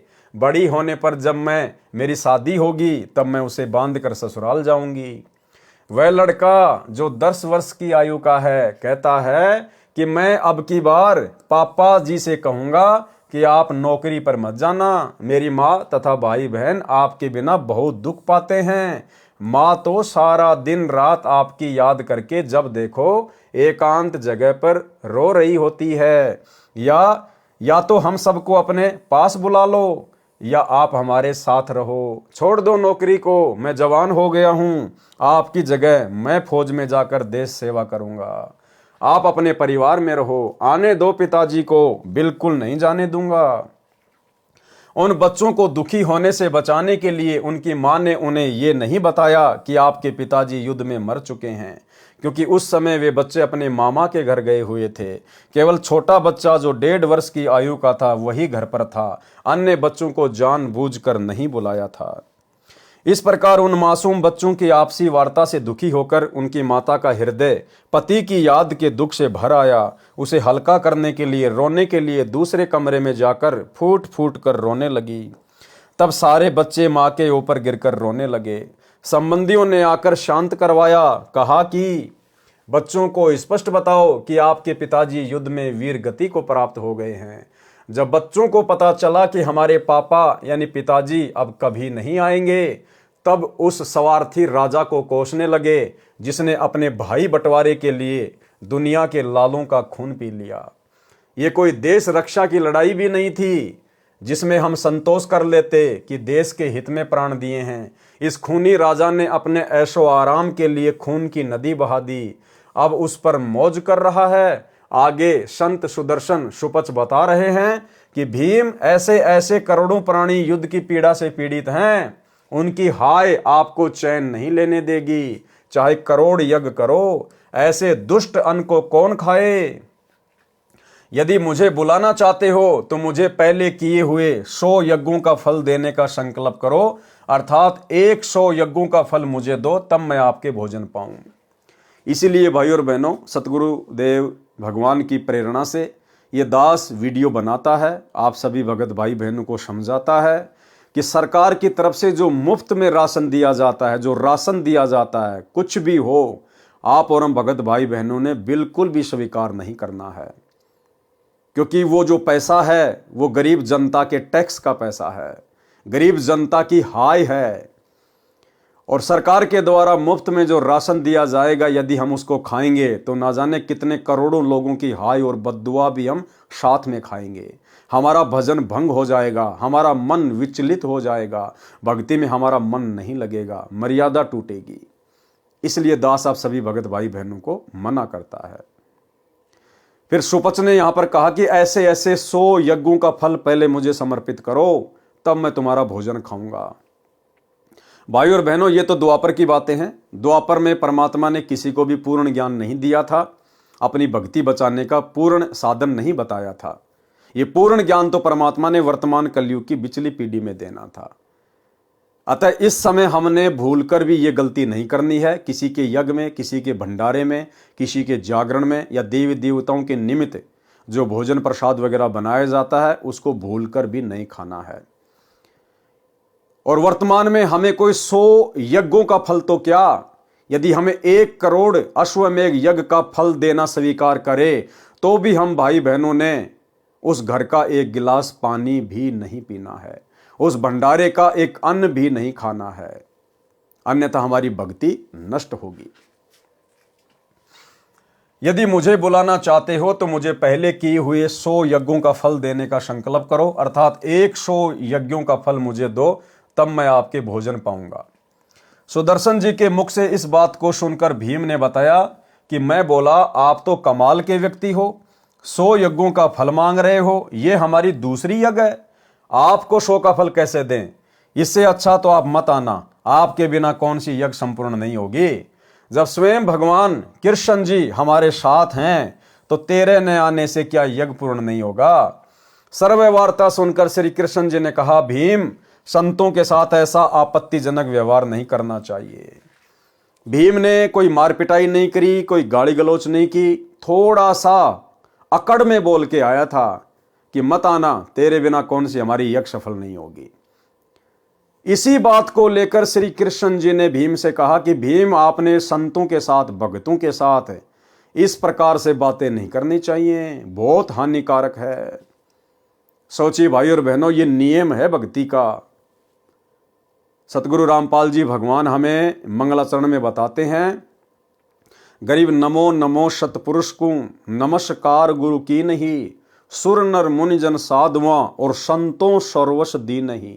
संतों सर्वस दी नहीं, चाहे कोई जगत का व्यक्ति हो चाहे भगत हो, हमने सभी के साथ में समान रूप से प्रेम पूर्वक सादगी वाला सभ्यता वाला ही व्यवहार करना है। भगत ने किसी को भी गाली गलौच नहीं करनी, मार पिटाई नहीं करनी, ऊंची आवाज में नहीं बोलना, गुस्से में आके नहीं बोलना, दुर्व्यवहार नहीं करना। ये नियम है अपनी भक्ति को सफल करने के लिए। तो सोचिए, भीम ने तो द्वापर में खाली थोड़ा सा अकड़ में बोला था, उसी बात को लेकर श्री कृष्ण जी ने मना कर दिया कि संतों के साथ ऐसा व्यवहार नहीं करना चाहिए। और वर्तमान में भाई और बहनों, ये संपूर्ण आध्यात्मिक ज्ञान लेकर पूर्ण परमात्मा सतगुरु रामपाल जी की शरण ग्रहण करके, और कहते हैं हमने सतगुरु रामपाल जी से सार नाम ले लिया, सार शब्द ले लिया। दिन रात हम सतगुरु रामपाल जी के साथ आश्रम में रहते थे। उनके बेटा बेटी भाई बंधु रिश्तेदार बड़े बड़े कोऑर्डिनेटर, और वे लोग अपने ही गुरु भाई बहनों के साथ, सत्सेवकों के साथ में लट्ठों से बात करते हैं, लात और घूसों के साथ बात करते हैं, बेवजह अपने गुरु भाई बहनों की जबरदस्त पिटाई करते हैं। गालियों की तो कोई सीमा ही नहीं है, धमकियों की तो कोई सीमा ही नहीं है। सोचिए भाई और बहनों, इनका आने वाले समय में क्या हश्र होगा। जो कुक्रम इन्होंने अपने गुरु को मानुष मानकर काल प्रेरणा से 2014 बरवाला कांड के बाद सतगुरु रामपाल जी परमेश्वर जी की आत्माओं के साथ किया है, आने वाले समय में परमेश्वर के विधान अनुसार इनको भोगना पड़ेगा। सर्वे वार्ता सुनकर श्री कृष्ण जी ने कहा, भीम, संतों के साथ ऐसा आपत्तिजनक व्यवहार नहीं करना चाहिए। 7 समुद्रों का अंत पाया जा सकता है, परंतु सतगुरु कबीर साहिब के संत का पार नहीं पा सकते। उस महात्मा सुदर्शन वाल्मीकि के एक बाल के समान 3 लोक भी नहीं है। मेरे साथ चलो उस परमपिता परमात्मा के प्यारे हंस को लाने के लिए। तब 5 पांडव व श्री कृष्ण भगवान शौपथ सुदर्शन की झोपड़ी की ओर रथ में बैठकर चले। 1 योजन अर्थात 12 किलोमीटर पहले रथ से उतरकर नंगे पैरों चले तथा रथ को खाली लेकर रथवान पीछे पीछे चला। भाई और बहनों, ये लीला भी श्री कृष्ण जी के रूप में कबीर परमात्मा सतगुरु रामपाल जी भगवान ही कर रहे थे। 5 पांडवों को लेकर गए नंगे पैरों। आप और हम बिचली पीढ़ी वालों को एक संदेशा देना था परमात्मा ने, कि वो तो खाली सुपर सुदर्शन को एक भगत मान रहे थे, और तुम्हारे सामने तो आज धरती पर स्वयं कबीर परमात्मा प्रकट है, तुम्हारे गुरुदेव भगवान के रूप में प्रकट है। तो तुम्हारा व्यवहार, तुम्हारा आचरण, तुम्हारा बोलचाल अपने गुरुदेव भगवान के साथ में कैसा होना चाहिए। लेकिन काल प्रेरणा से सतलोक आश्रम मैनेजमेंट हरियाणा इस परम संत को नहीं पहचान पाया, आज भी नहीं पहचान पा रहा, और अपनी उल्टी हरकतों के चलते, अपनी मनमानियों के कारण जजों के खिलाफ 3 पुस्तकें लिखकर प्रशासन को भड़काकर बरवाला कांड जैसी घटना को जन्म दे दिया गया, जिसके चलते आज वो पूर्ण परमात्मा पिछले 10 वर्षों से इसार की जेल में बैठा हुआ है। 1 योजन अर्थात 12 किलोमीटर पहले रथ से उतरकर नंगे पैरों चले तथा रथ को खाली लेकर रथवान पीछे पीछे चला। उस समय स्वयं कबीर साहेब सुदर्शन सुपच का रूप बनाकर झोपड़ी में बैठ गए। वह सुदर्शन को अपनी गुप्त प्रेरणा से मन में संकल्प उठाकर कहीं दूर के संत या भगत से मिलने भेज दिया, जिसमें आने व जाने में कई रोज लगने थे। तब सुदर्शन के रूप में सतगुरु की चमक व शक्ति देखकर सर्व पांडव बहुत प्रभावित हुए। स्वयं श्री कृष्ण जी ने लंबी दंडवत प्रणाम की। तब देखा देखी सर्व पांडवों ने भी की, ऐसा ही किया। श्री कृष्ण जी की तरफ नजर करके सुपर सुदर्शन ने आदर पूर्वक कहा कि हे त्रिभुवन नाथ, आज इस दीन के द्वार पर कैसे? मेरा अहोभाग्य कि आज दीनानाथ विशंबर नाथ मुझ तुच्छ को दर्शन देने स्वयं चलकर आए हैं। सबको आदर पूर्वक बैठा दिया तथा आने का कारण पूछा। उस समय श्री कृष्ण जी ने कहा कि हे जानी जान, आप सर्वगति से परिचित हैं। पांडवों ने यज्ञ की है, वह आपके बिना संपूर्ण नहीं हो रही है। कृपया इनको कृतार्थ करें। उसी समय वहां उपस्थित भीम की ओर संकेत करते हुए सुदर्शन रूपधारी परमेश्वर कबीर जी ने कहा कि ये वीर मेरे पास आया था तथा अपनी मजबूरी से इसे अवगत करवाया था। उस समय श्री कृष्ण जी ने कहा कि हे पूर्ण ब्रह्म, आपने स्वयं अपनी वाणी में कहा है कि संत मिलन को चालिए तज माया अभिमान, जो जो पग आगे धरे सो सो यज्ञ समान। आज पांचों पांडव राजा हैं तथा मैं स्वयं द्वारिकाधीश आपके दरबार में राजा होते हुए भी नंगे पैरों उपस्थित हूं। अभिमान का नामो निशान भी नहीं है तथा स्वयं भीम ने भी खड़ा होकर उस दिन कहे हुए अपशब्दों की चरणों में पड़कर क्षमा याचना की।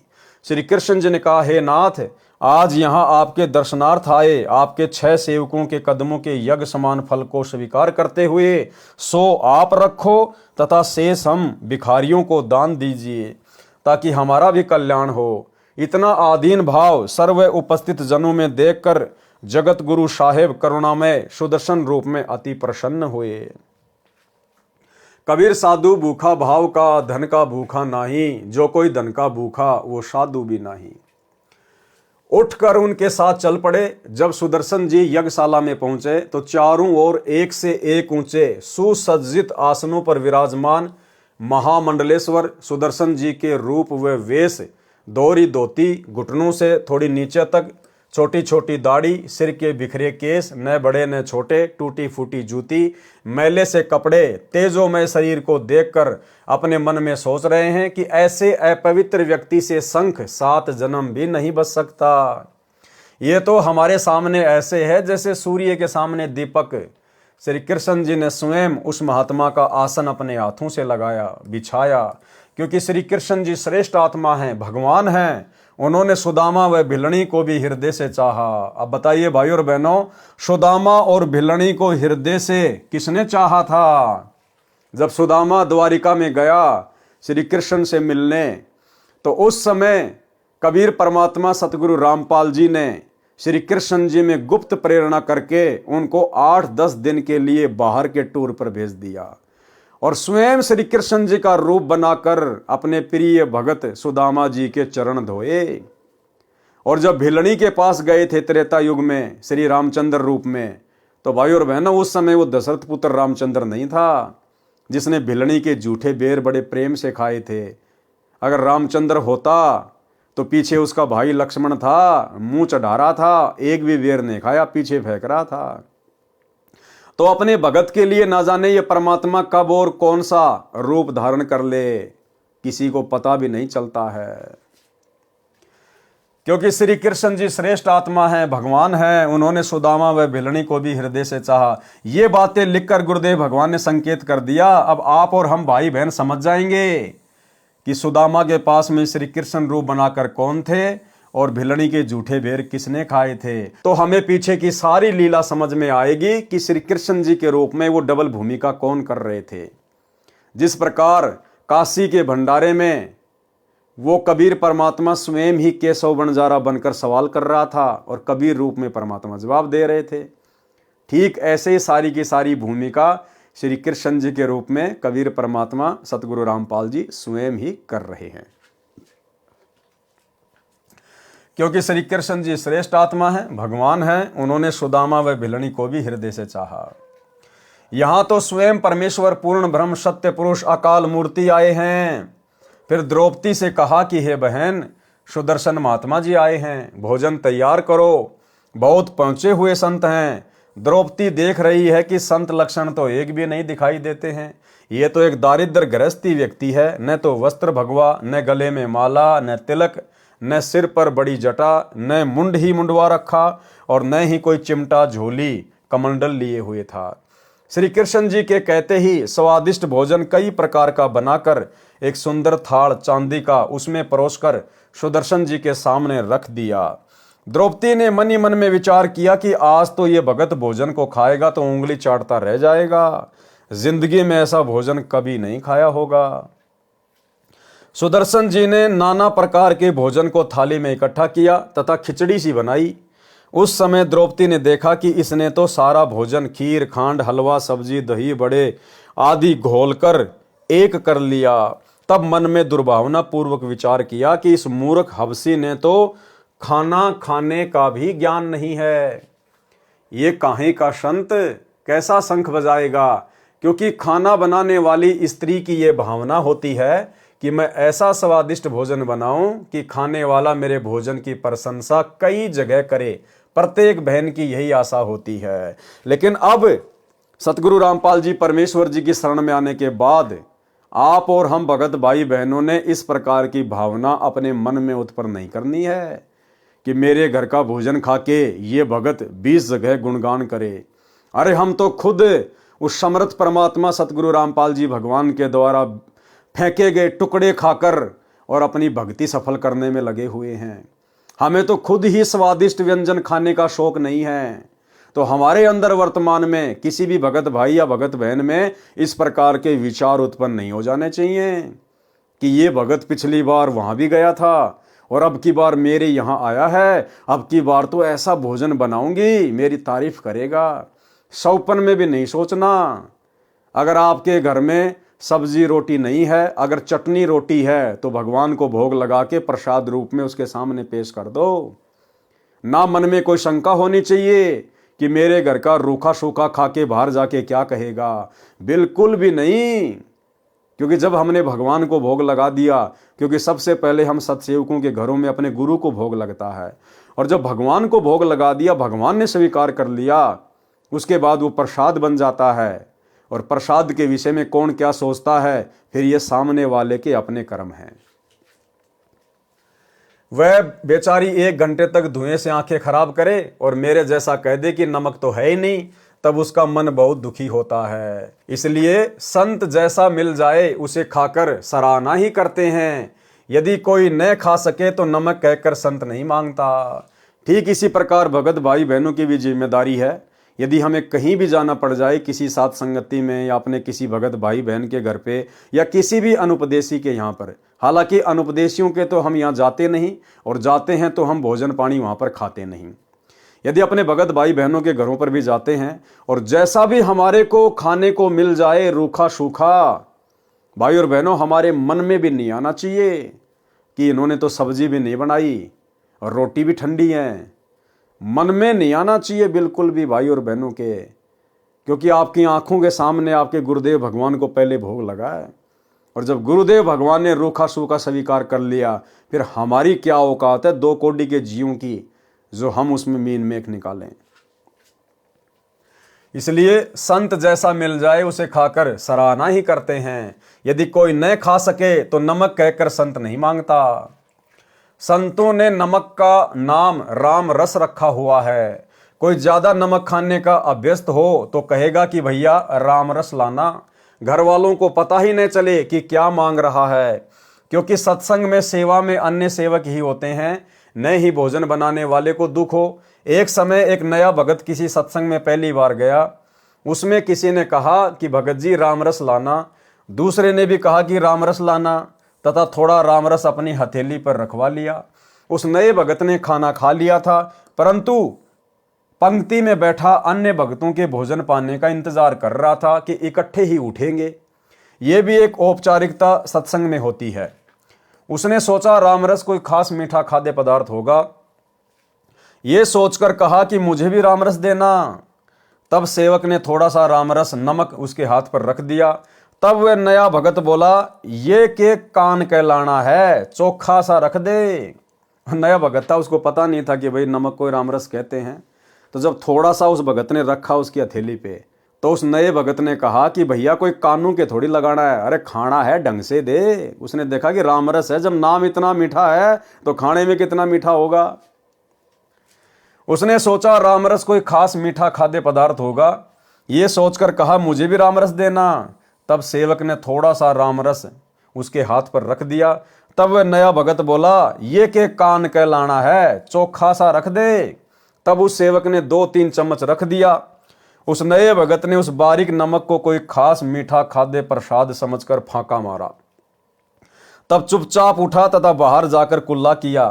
फिर किसी भगत से पूछा, रामरस किसे कहते हैं? तब उस भगत ने बताया कि नमक को रामरस कहते हैं।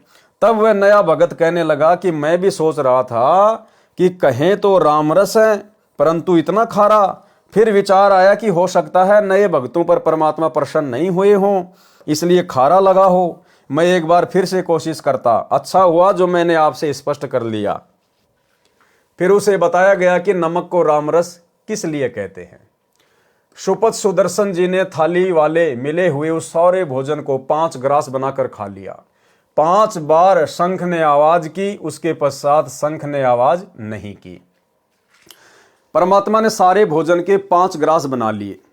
अब भाई और बहनों, हम भगत भाई बहनों ने ये कॉपी नहीं करनी है कि हम भी प्रतिदिन हमारे घर पर जो भोजन बने या कहीं भी बने सारे को गोल मोड़ करके उसके 5 ग्रास बनाकर खाएं। परमेश्वर ने तो उस समय केवल एक लीला करनी थी, वो पंचजन्य शंख बजाना था। इसलिए परमात्मा ने सारे भोजन को मिलाया और जो है 5 उसके जो है वो ग्रास बनाए। दूसरा, परमात्मा हमें शिक्षा देना चाहते हैं कि ये मन बड़ा भड़वा है, इसको अगर नई नई चीजें खाने को मिलेंगी तो दोबारा से उन्हीं चीजों की डिमांड करेगा। इसलिए मन को संतों ने कभी भी स्वाद नहीं देना चाहिए, स्पेशल कोई टेस्ट नहीं देना चाहिए। इसलिए यह सोचकर कि मन को मौका ना मिले फिर से उसी चीज को खाने के लिए, वही डिमांड करने के लिए, इसलिए परमात्मा ने उसको गोल मथोल कर लिया कि आज तो भैया यहां मैं कचौड़ी पकौड़ी समोसे खा लूंगा, दही बड़े खा लूंगा, कल को जाके मेरी झोपड़ी में फिर मेरे को वही रूखी सूखी रोटी खानी है। तो ये मन तो बड़ा भड़वा है, कल को कहेगा हाँ दही बड़े बहुत अच्छे थे, कचौरी बहुत अच्छी थी, तो फिर ये दुखी करेगा, परेशान करेगा। तो परमेश्वर हमें शिक्षा देना चाह रहे हैं कि हमें जैसा भी मिले, रूखा सूखा मिले, चाहे 56 प्रकार का भोग मिले, हमने उसमें ना तो कोई विशेष रुचि दिखानी है, ना हमने उसकी विशेष कोई जो है वो प्रशंसा करनी है। जैसा मिल जाए भगवान का प्रसाद समझ के खा लेना है। हमने केवल अपनी भक्ति को सफल करना है। हमने केवल जीवन जीने के लिए भोजन का सहारा लेना है, टेस्ट के लिए नहीं। व्यंजन 36 परोसिया जहां द्रौपदी रानी, बिन आदर सत्कार के कहीं शंख न बानी। पंच गिरासी बाल्मीकि पंचे बर बोले, आगे शंख पंचायन कपाट न खोले। बोले कृष्ण महाबली त्रिभुवन के साजा, बाल्मीकि प्रसाद से कण कण क्यों न बाजा। द्रौपदी सेती श्री कृष्ण देव जब ऐसे बाखा, बाल्मीकि के चरणों की तेरे न अभिलाषा। प्रेम पचायन भूख है अन्न जग का खाजा, ऊंच नीच द्रौपदी कहा शंख कण कण क्यों नहीं बाजा। बाल्मीकि के चरणों की लई द्रौपदी धारा, शंख पचायन बाजिया कण कण झंकारा। युधिष्ठिर जी श्री कृष्ण जी के पास आए तथा कहा, हे भगवान आपकी कृपा से शंख ने आवाज की है, हमारा कार्य पूर्ण हुआ। श्री कृष्ण जी ने सोचा कि इन महात्मा सुदर्शन के भोजन खाने से भी शंख अखंड क्यों नहीं बजा। फिर अपनी दिव्य दृष्टि से देखा तो पाया कि द्रौपदी के मन में दोष है, जिस कारण से शंख ने अखंड आवाज नहीं की, केवल 5 बार आवाज करके मौन हो गया। श्री कृष्ण जी ने कहा, युधिष्ठिर यह शंख बहुत देर तक बजना चाहिए, तब यह यज्ञ पूर्ण होगी। युधिष्ठिर ने कहा, भगवान अब कौन संत शेष है जिसे लाना होगा। श्री कृष्ण जी ने कहा, युधिष्ठिर इस सुदर्शन संत से बढ़कर कोई भी सत भक्ति युक्त संत नहीं है, इसके एक बाल समान तीनों लोक भी नहीं है। अपने घर में ही दोष है, उसे शुद्ध करते हैं। श्री कृष्ण जी ने द्रौपदी से कहा, द्रौपदी भोजन सब प्राणी अपने अपने घर पर रूखा सूखा खाकर ही सोते हैं, आपने बढ़िया भोजन बनाकर अपने मन में अभिमान पैदा कर लिया। बिना आदर सत्कार के किया हुआ धार्मिक अनुष्ठान यज्ञ हवन पाठ सफल नहीं होता। आपने इस साधारण से व्यक्ति को क्या समझ रखा है, यह पूर्ण ब्रह्म है। अब भाई और बहनों, उस समय यदि ये बात श्री कृष्ण जी बोल रहे होते तो क्या श्री कृष्ण जी क्या भक्ति नहीं करते थे क्या? दुर्वासा को अपना गुरु बना रखा था, ओम नाम की भक्ति करते थे। अगर उस श्री कृष्ण को ये बात का पता चल जाए कि ये पूर्ण ब्रह्म है, क्या उपदेश नहीं ले लेता, चरणों में नहीं गिर जाता, भगत नहीं बन जाता उनका? लेकिन भाई और बहनों, सारा का सारा खेल कबीर परमात्मा सतगुरु रामपाल जी खेल रहे थे। दिखाई सबको जरूर श्री कृष्ण जी दे रहे थे। यह पूर्ण ब्रह्म है, इसके एक बाल के समान तीनों लोक भी नहीं है। आपने अपने मन में इस महापुरुष के बारे में गलत विचार किए हैं, उनसे आपका अंतःकरण मैला हो गया। इनके भोजन ग्रहण कर लेने से तो ये संग की स्वर्ग तक आवाज जाती तथा सारा ब्रह्मांड गूंज उठता। ये केवल 5 बार बोला है इसलिए कि आपका भ्रम दूर हो जाए, क्योंकि और किसी ऋषि के भोजन पाने से तो यह टस से मस भी नहीं हुआ।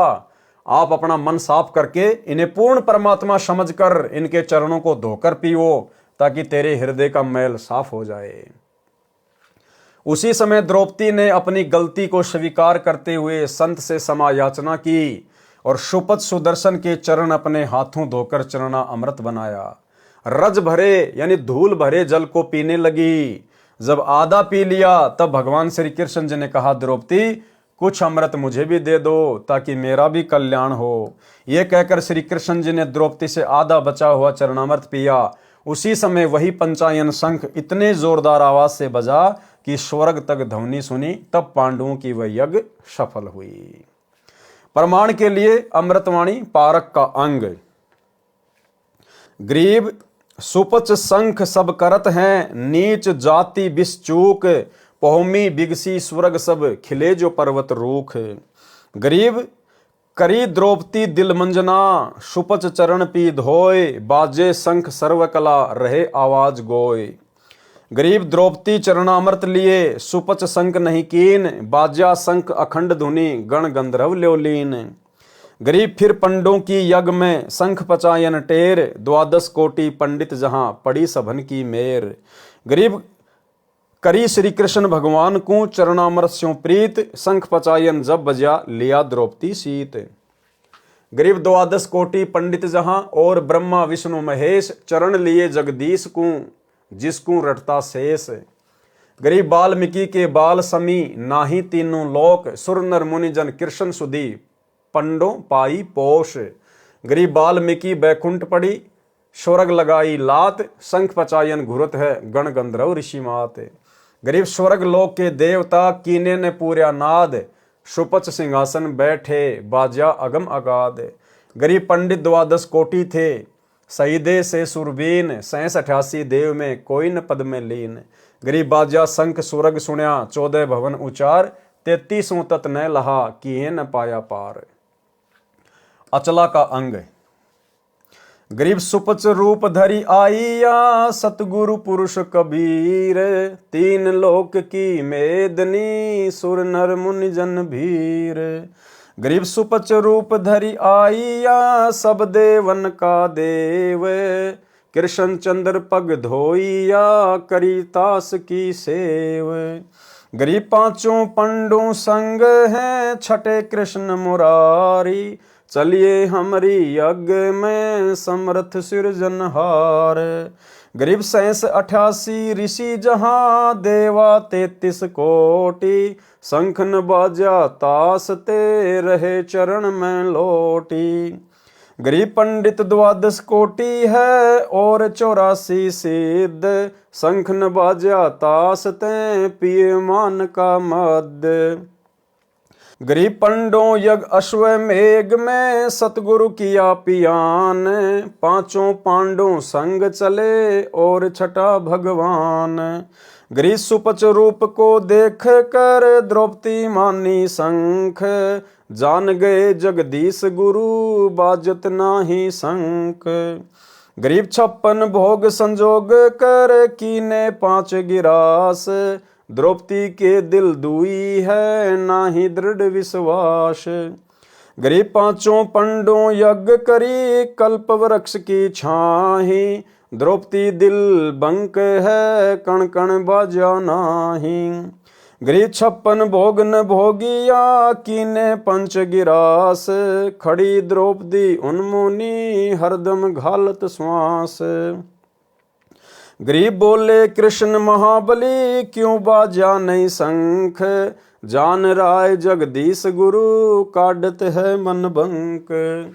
गरीब द्रौपदी दिल को साफ करी, चरण कमल ल्यो ल्याए, वाल्मीकि के बाल सम त्रिलोकी नहीं पाए। गरीब चरण कमल को धोए कर ले द्रौपदी प्रसाद, अंतर सीना साफ होए जरे सकल अपराध। गरीब बाजा शंख सुभान गति, कण कण भई आवाज, स्वर्ग लोक बानी सुनी त्रिलोकी में गाज। गरीब पंडों यज्ञ अश्वमेघ में आए नजर निहाल। जमराजा की बंदी में खलहल पर्या कमाल। अन्य वाणी सतग्रंथ से 33 कोटि यज्ञ में आए 87 सारे। 12 कोटि वेद के वक्ता सुपच का शंख बजारे। अर्जुन सहित पांडवों को युद्ध में की गई हिंसा के पाप लगे। परमेश्वर कबीर जी ने धर्मदास जी को बताया कि उपरोक्त विवरण से सिद्ध हुआ कि पांडवों को युद्ध की हत्याओं का पाप लगा। आगे सुन और सुनाता हूं। दुर्वासा ऋषि के श्रापवश यादव कुल आपस में लड़कर प्रभास क्षेत्र में यमुना नदी के किनारे नष्ट हो गया। श्री कृष्ण जी भगवान को एक शिकारी ने पैर में विषाक्त तीर मारकर घायल कर दिया था। उस समय श्री कृष्ण जी ने उस शिकारी को बताया कि आप त्रेता युग में सुग्रीव के बड़े भाई बाली थे तथा मैं रामचंद्र था। आपको मैंने धोखा करके वृक्ष की ओट लेकर मारा था। आज आपने वह बदला प्रतिशोध चुकाया है। पांचों पांडवों को पता चला कि यादव आपस में लड़ मरे हैं। वे द्वारिका पहुंचे। वहां गए जहां पर श्री कृष्ण जी तीर से घायल तड़फ रहे थे। पांचों पांडवों के धार्मिक गुरु श्री कृष्ण जी थे। श्री कृष्ण जी ने पांडवों से कहा, आप मेरे अति प्रिय हो। मेरा अंत समय आ चुका है। मैं कुछ ही समय का मेहमान हूं। मैं आपको अंतिम उपदेश देना चाहता हूं। कृपया ध्यान पूर्वक सुनो। ये कहकर श्री कृष्ण जी ने कहा, आप द्वारिका की स्त्रियों को इंद्रप्रस्थ ले जाना। यहां कोई नर यादव शेष नहीं बचा है। आप अति शीघ्र राज्य त्याग कर हिमालय चले जाओ। वहां अपने शरीर के नष्ट होने तक तपस्या करते रहो। इस प्रकार हिमालय की बर्फ में गलकर नष्ट हो जाओ। युधिष्ठिर ने पूछा, हे भगवान, हे गुरुदेव श्री कृष्ण, क्या हम हिमालय में गलकर मरने का कारण जान सकते हैं? यदि आप उचित समझें तो बताने की कृपा करें। श्री कृष्ण जी ने कहा, युधिष्ठिर, आपने युद्ध में जो प्राणियों की हिंसा करके पाप किया है, उस पाप का प्रायश्चित करने के लिए ऐसा करना अनिवार्य है। इस प्रकार तपस्या करके प्राण त्यागने से आपके महाभारत युद्ध में किए गए पाप नष्ट हो जाएंगे। और भाइयों और बहनों, गीता अध्याय 2 श्लोक नंबर 37 और 38 में श्री कृष्ण जी के अंदर भूत की तरह प्रवेश करके काल कह रहा था कि अर्जुन, तू युद्ध कर, तुझे कोई पाप नहीं लगेगा।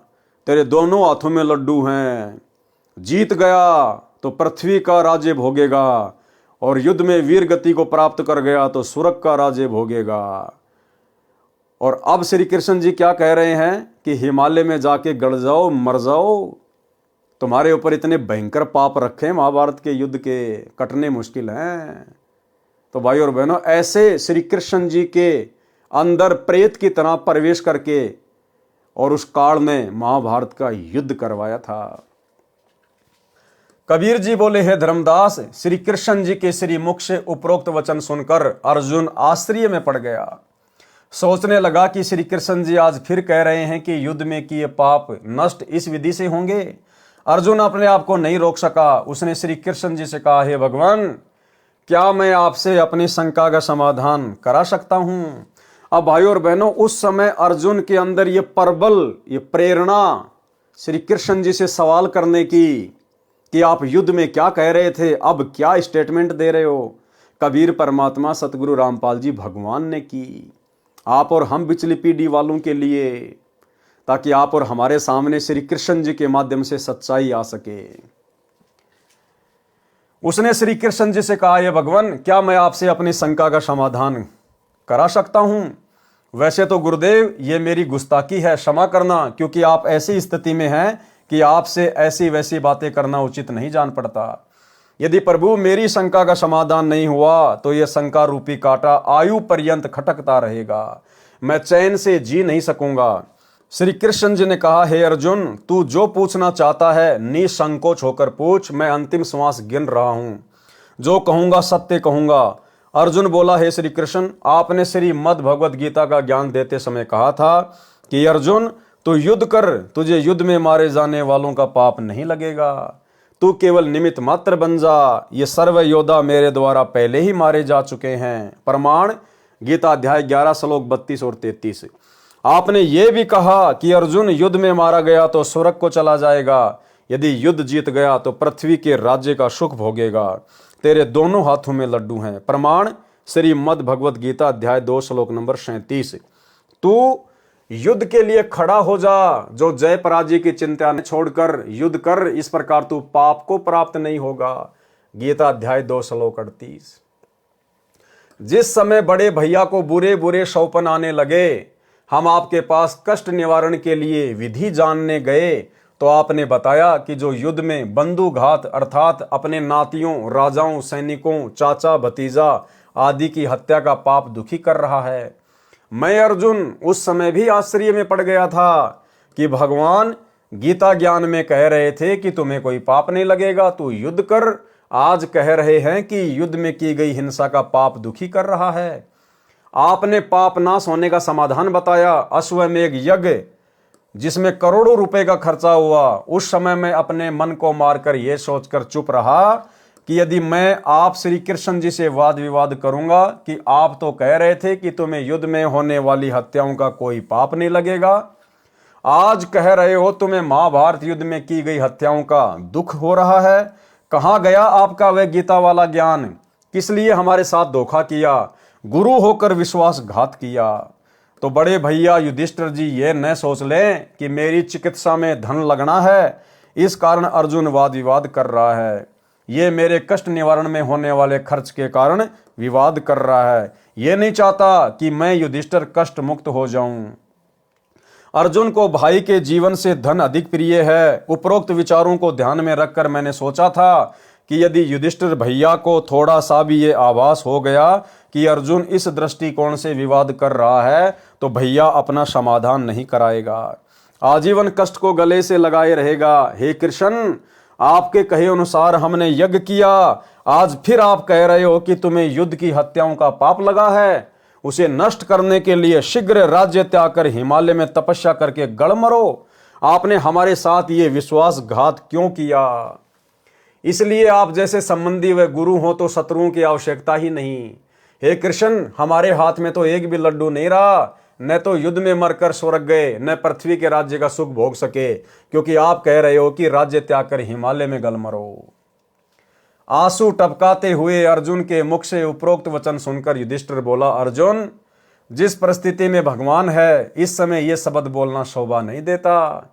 श्री कृष्ण जी बोले, हे अर्जुन सुन, मैं आपको सत्य सत्य बताता हूं। गीता जी के ज्ञान में मैंने क्या कहा था, मुझे कुछ नहीं पता। ये जो कुछ भी हुआ है ये होना था, इसे टालना मेरे वश में नहीं था। कोई अन्य शक्ति है जो आप और हमको कठपुतली की तरह नचा रही है। वह तेरे वश न मेरे वश, परंतु जो मैं आपको हिमालय में तपस्या करके शरीर अंत करने की राय दे रहा हूं, ये आपको लाभदायक है। आप मेरे इस वचन का पालन अवश्य करना। ये कहकर श्री कृष्ण जी शरीर त्याग गए। जहां पर उनका अंतिम संस्कार किया गया, उस स्थान पर यादगार रूप में श्री कृष्ण जी के नाम पर द्वारिका में द्वारिकाधीश मंदिर बना है। श्री कृष्ण ने पांडवों से कहा था कि मेरे शरीर का संस्कार करके राख तथा अधजली अस्थियों को एक काष्ठ के संदूक यानी बॉक्स में डालकर उसको पूरी तरह से बंद करके यमुना में प्रवाह कर देना। पांडवों ने वैसा ही किया। वह संदूक बहता हुआ समुद्र में उस स्थान पर चला गया जिस स्थान पर उड़ीसा प्रांत में जगन्नाथ का मंदिर बना है। एक समय उड़ीसा का राजा इंद्रदमन था, जो श्री कृष्ण जी का परम भगत था। शौपन में श्री कृष्ण जी ने बताया कि एक काष्ठ के संदूक में मेरे कृष्ण वाले शरीर की अस्थियां हैं। उस स्थान पर वह संदूक बहकर आ चुका है। उसी स्थान पर उनको जमीन में दबाकर एक मंदिर बनवा दे। राजा ने शौपन अपनी धार्मिक पत्नी तथा मंत्रियों के साथ साझा किया और उस स्थान पर गए तो वास्तव में एक लकड़ी का संदूक मिला। उसको जमीन में दबाकर जगन्नाथ नाम मंदिर बनवाया। संपूर्ण जानकारी पढ़ें इसी पुस्तक कबीर सागर का सरलार्थ में पृष्ठ 245 पर, जिस पर पहले वीडियो बनाया जा चुका है। धर्मदास जी को परमेश्वर कबीर जी ने बताया, हे धर्मदास, सर्व 56 करोड़ यादव का जो आपस में लड़कर मर गए थे, अंतिम संस्कार करके अर्जुन को द्वारिका में छोड़कर चारों भाई इंद्रप्रस्थ चले गए। अकेला अर्जुन द्वारिका की स्त्रियों तथा श्री कृष्ण जी की गोपियों को लेकर आ रहे थे। रास्ते में जंगली लोगों ने अर्जुन को पकड़कर पीटा। अर्जुन के पास अपना गांडीव धनुष भी था जिससे महाभारत का युद्ध जीता था, परंतु उस समय अर्जुन से वही धनुष नहीं चला। अपने आप को शक्तिहीन जानकर अर्जुन कायरों की तरह सब देखता रहा। वे जंगली व्यक्ति स्त्रियों के गहने लूट ले गए तथा कुछ स्त्रियों को भी अपने साथ ले गए। शेष स्त्रियों को साथ लेकर अर्जुन ने इंद्रप्रस्थ को प्रस्थान किया तथा मन में विचार किया कि श्री कृष्ण जी महाधोखेबाज विश्वासघाती था। जिस समय मेरे से युद्ध कराना था तो शक्ति प्रदान कर दी, उसी धनुष से मैंने लाखों व्यक्तियों को मौत के घाट उतार दिया। आज मेरा बल छीन लिया, मैं कायरों की तरह पिट रहा, मेरे से वही धनुष नहीं चला। कबीर परमेश्वर जी ने बताया, धर्मदास श्री कृष्ण जी छलिया नहीं था, वह सर्व कपट काल ब्रह्म ने किया है, जो ब्रह्मा विष्णु व शिव का पिता है, जिसके समक्ष श्री विष्णु श्री कृष्ण तथा शिव आदि की कुछ पेश नहीं चलती। उपरोक्त कथा सुनकर धर्मदास जी ने प्रसन्न किया। धर्मदास ने कहा, हे परमेश्वर, कबीर बंदी छोड़ जी, आपने तो मेरी आंखें खोल दी है प्रभु। हिमालय में तपस्या कर युधिष्ठिर का तो केवल एक पैर का पंजा ही बर्फ से नष्ट हुआ था तथा अन्य के शरीर गल गए थे। सुना है वे सर्व पाप मुक्त होकर स्वर्ग चले गए। उत्तर दिया परमेश्वर कबीर जी ने कहा, हे धर्मदास, हिमालय में जो तप पांडवों ने किया वह शास्त्र विधि त्याग कर मनमाना आचरण पूजा होने के कारण व्यर्थ प्रयत्न था। प्रमाण गीता अध्याय 16 श्लोक 23 तथा गीता अध्याय 17 श्लोक 5 व 6 में कहा है कि जो मनुष्य शास्त्र विधि से रहित केवल कल्पित घोर तप को तपते हैं, वे शरीरस्थ परमात्मा को कृश करने वाले हैं। उन अज्ञानियों को नष्ट हुए जान, क्योंकि जैसी तपस्या पांडवों ने की वह गीता जी व वेदों में वर्णित नहीं है, अपितु ऐसे शरीर को पीड़ा देकर साधना करना व्यर्थ बताया है। यजुर्वेद अध्याय 40 मंत्र 15 में कहा है, ओम नाम का जाप कार्य करते करते विशेष कसक के साथ कर, मनुष्य जन्म का मुख्य कर्तव्य जान के कर। यही प्रमाण गीता अध्याय 8 श्लोक 7 व 13 में कहा है कि मेरा तो केवल ओम नाम है, इसका जाप अंतिम श्वास तक करने से लाभ होता है। इसलिए अर्जुन तो युद्ध भी कर तथा सुमरण भक्ति जाप भी कर। अतः हे धर्मदास, जैसी तपस्या पांडवों ने की वह व्यर्थ सिद्ध हुई। गीता अध्याय 3 श्लोक 6 से 8 में कहा है कि जो मूढ़ बुद्धि मनुष्य समस्त कर्म इंद्रियों को रोककर अर्थात हठ योग द्वारा एक स्थान पर बैठकर या खड़ा होकर साधना करता है, वह मन से इंद्रियों का चिंतन करता रहता है। जैसे सर्दी लगी तो शरीर की चिंता, सर्दी का चिंतन, भूख लगी तो भूख का चिंतन आदि होता रहता है। वह हठ से तप करने वाला मिथ्याचारी अर्थात दंभी कहा जाता है। कार्य न करने अर्थात एक स्थान पर बैठ या खड़ा होकर साधना करने की अपेक्षा कर्म करना तथा भक्ति भी करना श्रेष्ठ है। यदि कर्म नहीं करेगा तो तेरा शरीर निर्वाह भी नहीं सिद्ध होगा। विशेष विचार, श्रीमद् भगवत गीता में ज्ञान दो प्रकार का है, एक तो वेदों वाला तथा दूसरा काल ब्रह्म द्वारा सुनाया लोक वेद वाला। ये ज्ञान गीता अध्याय 3 श्लोक 6 से 8 वाला ज्ञान। वेदों वाला ज्ञान ब्रह्म काल ने बताया है। श्री कृष्ण जी द्वारा भी काल ब्रह्म ने पांडवों को लोक वेद सुनाया, जिससे तप हो जाता है। तप से फिर कभी राजा बन जाता है, कुछ सिद्धियां प्राप्त हो जाती हैं, मोक्ष नहीं होता तथा नए पाप ही नष्ट होते हैं। हे धर्मदास, पांचों पांडवों ने विचार करके अभिमन्यु पुत्र परीक्षित को राज तिलक कर दिया। द्रौपदी, कुंती, अर्जुन, भीम व युधिष्ठिर की माता तथा पांचों पांडव श्री कृष्ण जी के आदेश अनुसार हिमालय पर्वत पर जाकर तप करने लगे। कुछ ही दिनों में आहार अभाव से उनके शरीर समाप्त हो गए। केवल युधिष्ठिर का शरीर शेष रहा, उसके पैर का एक पंजा बर्फ में गल पाया था। युधिष्ठिर ने देखा कि उसके परिजन मर चुके हैं, उनके शरीर की आत्माएं निकल चुकी हैं, सूक्ष्म शरीर युक्त आकाश को जाने लगी। तब युधिष्ठिर ने भी अपना शरीर त्याग दिया तथा सूक्ष्म शरीर युक्त युधिष्ठिर कर्मों के संस्कार वश अपने पिता धर्मराज के लोक में गया। धर्मराज ने अपने पुत्र को बहुत प्यार किया तथा उसको रहने का मकान बताया। कुछ समय पश्चात काल ब्रह्म ने युधिष्ठिर में प्रेरणा की। उसे अपने भाइयों व पत्नी द्रौपदी तथा माता कुंती की याद सताने लगी। युधिष्ठिर ने अपने पिता धर्मराज से कहा, हे धर्मराज, मुझे मेरे परिजनों से मिलाइए, मुझे उनकी बहुत याद सता रही है। धर्मराज ने कहा, युधिष्ठिर, वह तेरा परिवार नहीं था, तेरा परिवार तो ये है, तू मेरा पुत्र है। अर्जुन स्वर्ग के राजा इंद्र का पुत्र है, भीम पवन देव का पुत्र है, नकुल नासत्य का पुत्र है तथा सहदेव द्रस का पुत्र है। नासत्य तथा द्रस ये दोनों अश्वनी कुमार हैं जो अश्व रूपधारी सूर्य देव तथा अश्वनी घोड़ी रूपधारी सूर्य की पत्नी संज्ञा के संभोग से उत्पन्न हुए थे। सूर्य को घोड़े रूप में न पहचान कर सूर्य पत्नी जो घोड़ी रूप धारण कर जंगल में तप कर रही थी, अपने धर्म की रक्षा के लिए घोड़ा रूपधारी सूर्य को पृष्ठभाग की ओर से नहीं जाने दिया। वह उस घोड़े से अभिमुख रही। काम वासनावश घोड़ा रूपधारी सूर्य घोड़ी रूपधारी अपनी पत्नी विश्वकर्मा की पुत्री के मुख की ओर से चढ़कर संभोग करने के कारण वीर्य का कुछ अंश घोड़ी रूपधारी सूर्य की पत्नी के पेट में मुख द्वारा प्रवेश कर गया, जिससे दो लड़कों नासत्य तथा द्रस का जन्म घोड़ी रूपी सूर्य पत्नी के मुख से हुआ, जिस कारण से दोनों बच्चे अश्वनी कुमार कहलाए। यह पुराण कथा है। धर्मराज ने अपने पुत्र युधिष्ठिर को बताया कि आप सबका वहां पृथ्वी लोक में इतना ही सहयोग था, वह समाप्त हो चुका है। वे सर्व युद्ध में किए पाप कर्मों तथा अन्य जीवन में किए पाप कर्मों का फल भोगने के लिए नरक में डाल रखे हैं। आपके पुण्य अधिक हैं, इसलिए आप नरक में नहीं डाल रखे हैं, अतः आप उनसे नहीं मिल सकते। काल ब्रह्म की प्रबल प्रेरणावश होकर युधिष्ठिर ने उन सर्व भीम, अर्जुन, नकुल, सहदेव, द्रौपदी तथा कुंती को मिलने का हठ किया। धर्मराज ने एक यमदूत से कहा, आप युधिष्ठिर को इसके परिवार से मिलाकर शीघ्र लौट लाना। यमदूत युधिष्ठिर को लेकर नरक में प्रवेश हुआ। वहां पर आत्माएं हाहाकार मचा रहे थे, कह रहे थे, हे युधिष्ठिर, हमें नरक से निकलवा दो। मैं अर्जुन हूँ, कोई कह रहा था मैं भीम हूँ, मैं नकुल हूँ, मैं सहदेव हूँ, मैं कुंती हूँ, मैं द्रौपदी हूँ। इतने में यमदूत ने कहा, हे युधिष्ठिर, अब आप लौट चलिए। युधिष्ठिर ने कहा कि मैं भी अपने परिवारजनों के साथ यहीं नरक में ही रहूंगा। तब धर्मराज ने आवाज लगाई, युधिष्ठिर यहाँ आओ, मैं तेरे को एक युक्ति बताता हूँ। ये आवाज सुनकर युधिष्ठिर अपने पिता धर्मराज के पास लौट आया। धर्मराज ने युधिष्ठिर को समझाया कि बेटा, आपने एक झूठ बोला था कि अश्वत्थामा मर गया, फिर दबी आवाज में कहा था पता नहीं मनुष्य था या हाथी, जबकि आपको पता था कि हाथी मरा है। उस झूठ बोलने के पाप का कर्म दंड देने के लिए आपको कुछ समय इसी बहाने नरक में रखना पड़ा, नहीं तो वह युक्ति मैं पहले ही आपको बता देता।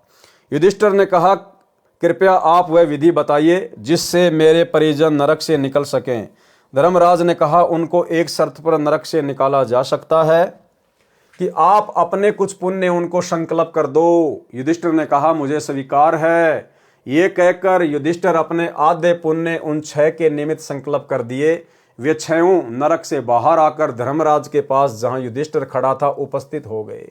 उसी समय इंद्रदेव आया, अपने पुत्र अर्जुन को साथ लेकर चला गया। पवन देवता आया, अपने पुत्र भीम को साथ लेकर चला गया। इसी प्रकार अश्वनी कुमार नासत्य दृश आए, नकुल व सहदेव को लेकर चले गए। कुंती स्वर्ग में चली गई तथा देखते देखते द्रौपदी ने दुर्गा रूप धारण किया तथा आकाश को उड़ चली। कुछ ही समय में सभी की आंखों से ओझल हो गई। वह अकेला युधिष्ठिर अपने पिता धर्मराज के पास रह गया। परमेश्वर कबीर जी ने अपने शिष्य धर्मदास जी को उपरोक्त कथा सुनाई। तत्पश्चात इस सर्व काल के जाल को समझाया। कबीर परमेश्वर जी ने बताया, हे धर्मदास, काल ब्रह्म की प्रेरणा से 21 ब्रह्मांडों के प्राणी कर्म करते हैं। जैसा आपने सुना, युधिष्ठिर पुत्र धर्मराज, अर्जुन पुत्र इंद्र, भीम पुत्र पवनदेव, नकुल पुत्र नासत्य तथा सहदेव पुत्र द्रस्ते, द्रौपदी सापवश दुर्गा की अवतार थी जो अपना कर्म भोगने आई थी, तथा कुंती भी दुर्गा लोक की पुण्यात्मा थी। ये सब काल प्रेरणा से पृथ्वी पर एक फिल्म चलचित्र बनाने गए थे। जैसे एक करोड़पति का बेटा किसी फिल्म में रिक्शा चालक का अभिनय करता है, फिल्म निर्माण के पश्चात अपनी 20 लाख की कार गाड़ी में बैठकर आनंद करता है। भोले भाले सिनेमा दर्शक उसे रिक्शा चालक मानकर उस पर दया करते हैं। उसके बनावटी अभिनय को देखने के लिए अपना बहुमूल्य समय तथा धन नष्ट करते हैं। ठीक इसी प्रकार उपरोक्त पात्रों युधिष्ठिर, भीम, अर्जुन, नकुल, सहदेव, द्रौपदी तथा कुंती द्वारा बनाई फिल्म महाभारत के इतिहास को पढ़ पढ़कर पृथ्वी लोक के प्राणी अपना समय व्यर्थ करते हैं। तत्व ज्ञान को न सुनकर मानव शरीर को व्यर्थ कर जाते हैं। काल ब्रह्म यही चाहता है कि मेरे अंतर्गत जितने भी जीव हैं वे तत्व ज्ञान से अपरिचित रहे तथा मेरी प्रेरणा से मेरे द्वारा भेजे गुरुओं द्वारा शास्त्र विधि विरुद्ध साधना प्राप्त करके जन्म मृत्यु के चक्कर में पड़े रहें। काल ब्रह्म की प्रेरणा से तत्व ज्ञानहीन संतजन व ऋषिजन कुछ वेद ज्ञान अधिक लोक वेद के आधार से ही सत्संग वचन श्रद्धालुओं को सुनाते हैं, जिस कारण से साधक पूर्ण मोक्ष प्राप्त न करके काल के जाल में ही रह जाते हैं। हे धर्मदास, मैं पूर्ण परमात्मा की आज्ञा लेकर तत्व ज्ञान बताने काल लोक में कलयुग में आया हूं। यानी अपने आप को छुपा रहे थे कबीर परमात्मा धर्मदास जी के सामने। क्या पांडव सदा स्वर्ग में ही रहेंगे? धर्मदास जी ने बंदी छोड़ कबीर परमेश्वर जी के चरण पकड़कर कहा, हे परमेश्वर, आप स्वयं सत्य पुरुष हो। धर्मदास जी ने अति विनम्र होकर आधीन भाव से प्रसन्न किया। प्रसन्न, हे बंदी छोड़ कबीर परमेश्वर जी, क्या पांडव अब सदा स्वर्ग में ही रहेंगे? उत्तर, नहीं धर्मदास, जो पुण्य युधिष्ठिर ने उनको प्रदान किए हैं, उन पुण्यों का तथा स्वयं किए यज्ञ आदि धार्मिक अनुष्ठानों का पुण्य जब स्वर्ग में समाप्त हो जाएगा, तब सभी पुण्य नरक में डाले जाएंगे। युद्ध में किए गए पाप कर्म तथा उस जीवन में किए गए पाप कर्म तथा संचित पाप कर्मों के फल को भोगने के लिए नरक में अवश्य गिरना होगा। युधिष्ठिर भी अपने आधे पुण्य दान करके पुण्यहीन हो गया है। वह भी शेष पुण्यों को स्वर्ग में समाप्त करके संचित पाप कर्मों के आधार से अवश्य नरक में डाला जाएगा। भले ही पाप कर्म कम होने के कारण नरक समय थोड़ा ही भोगना पड़े, परंतु नरक में अवश्य जाना पड़ेगा।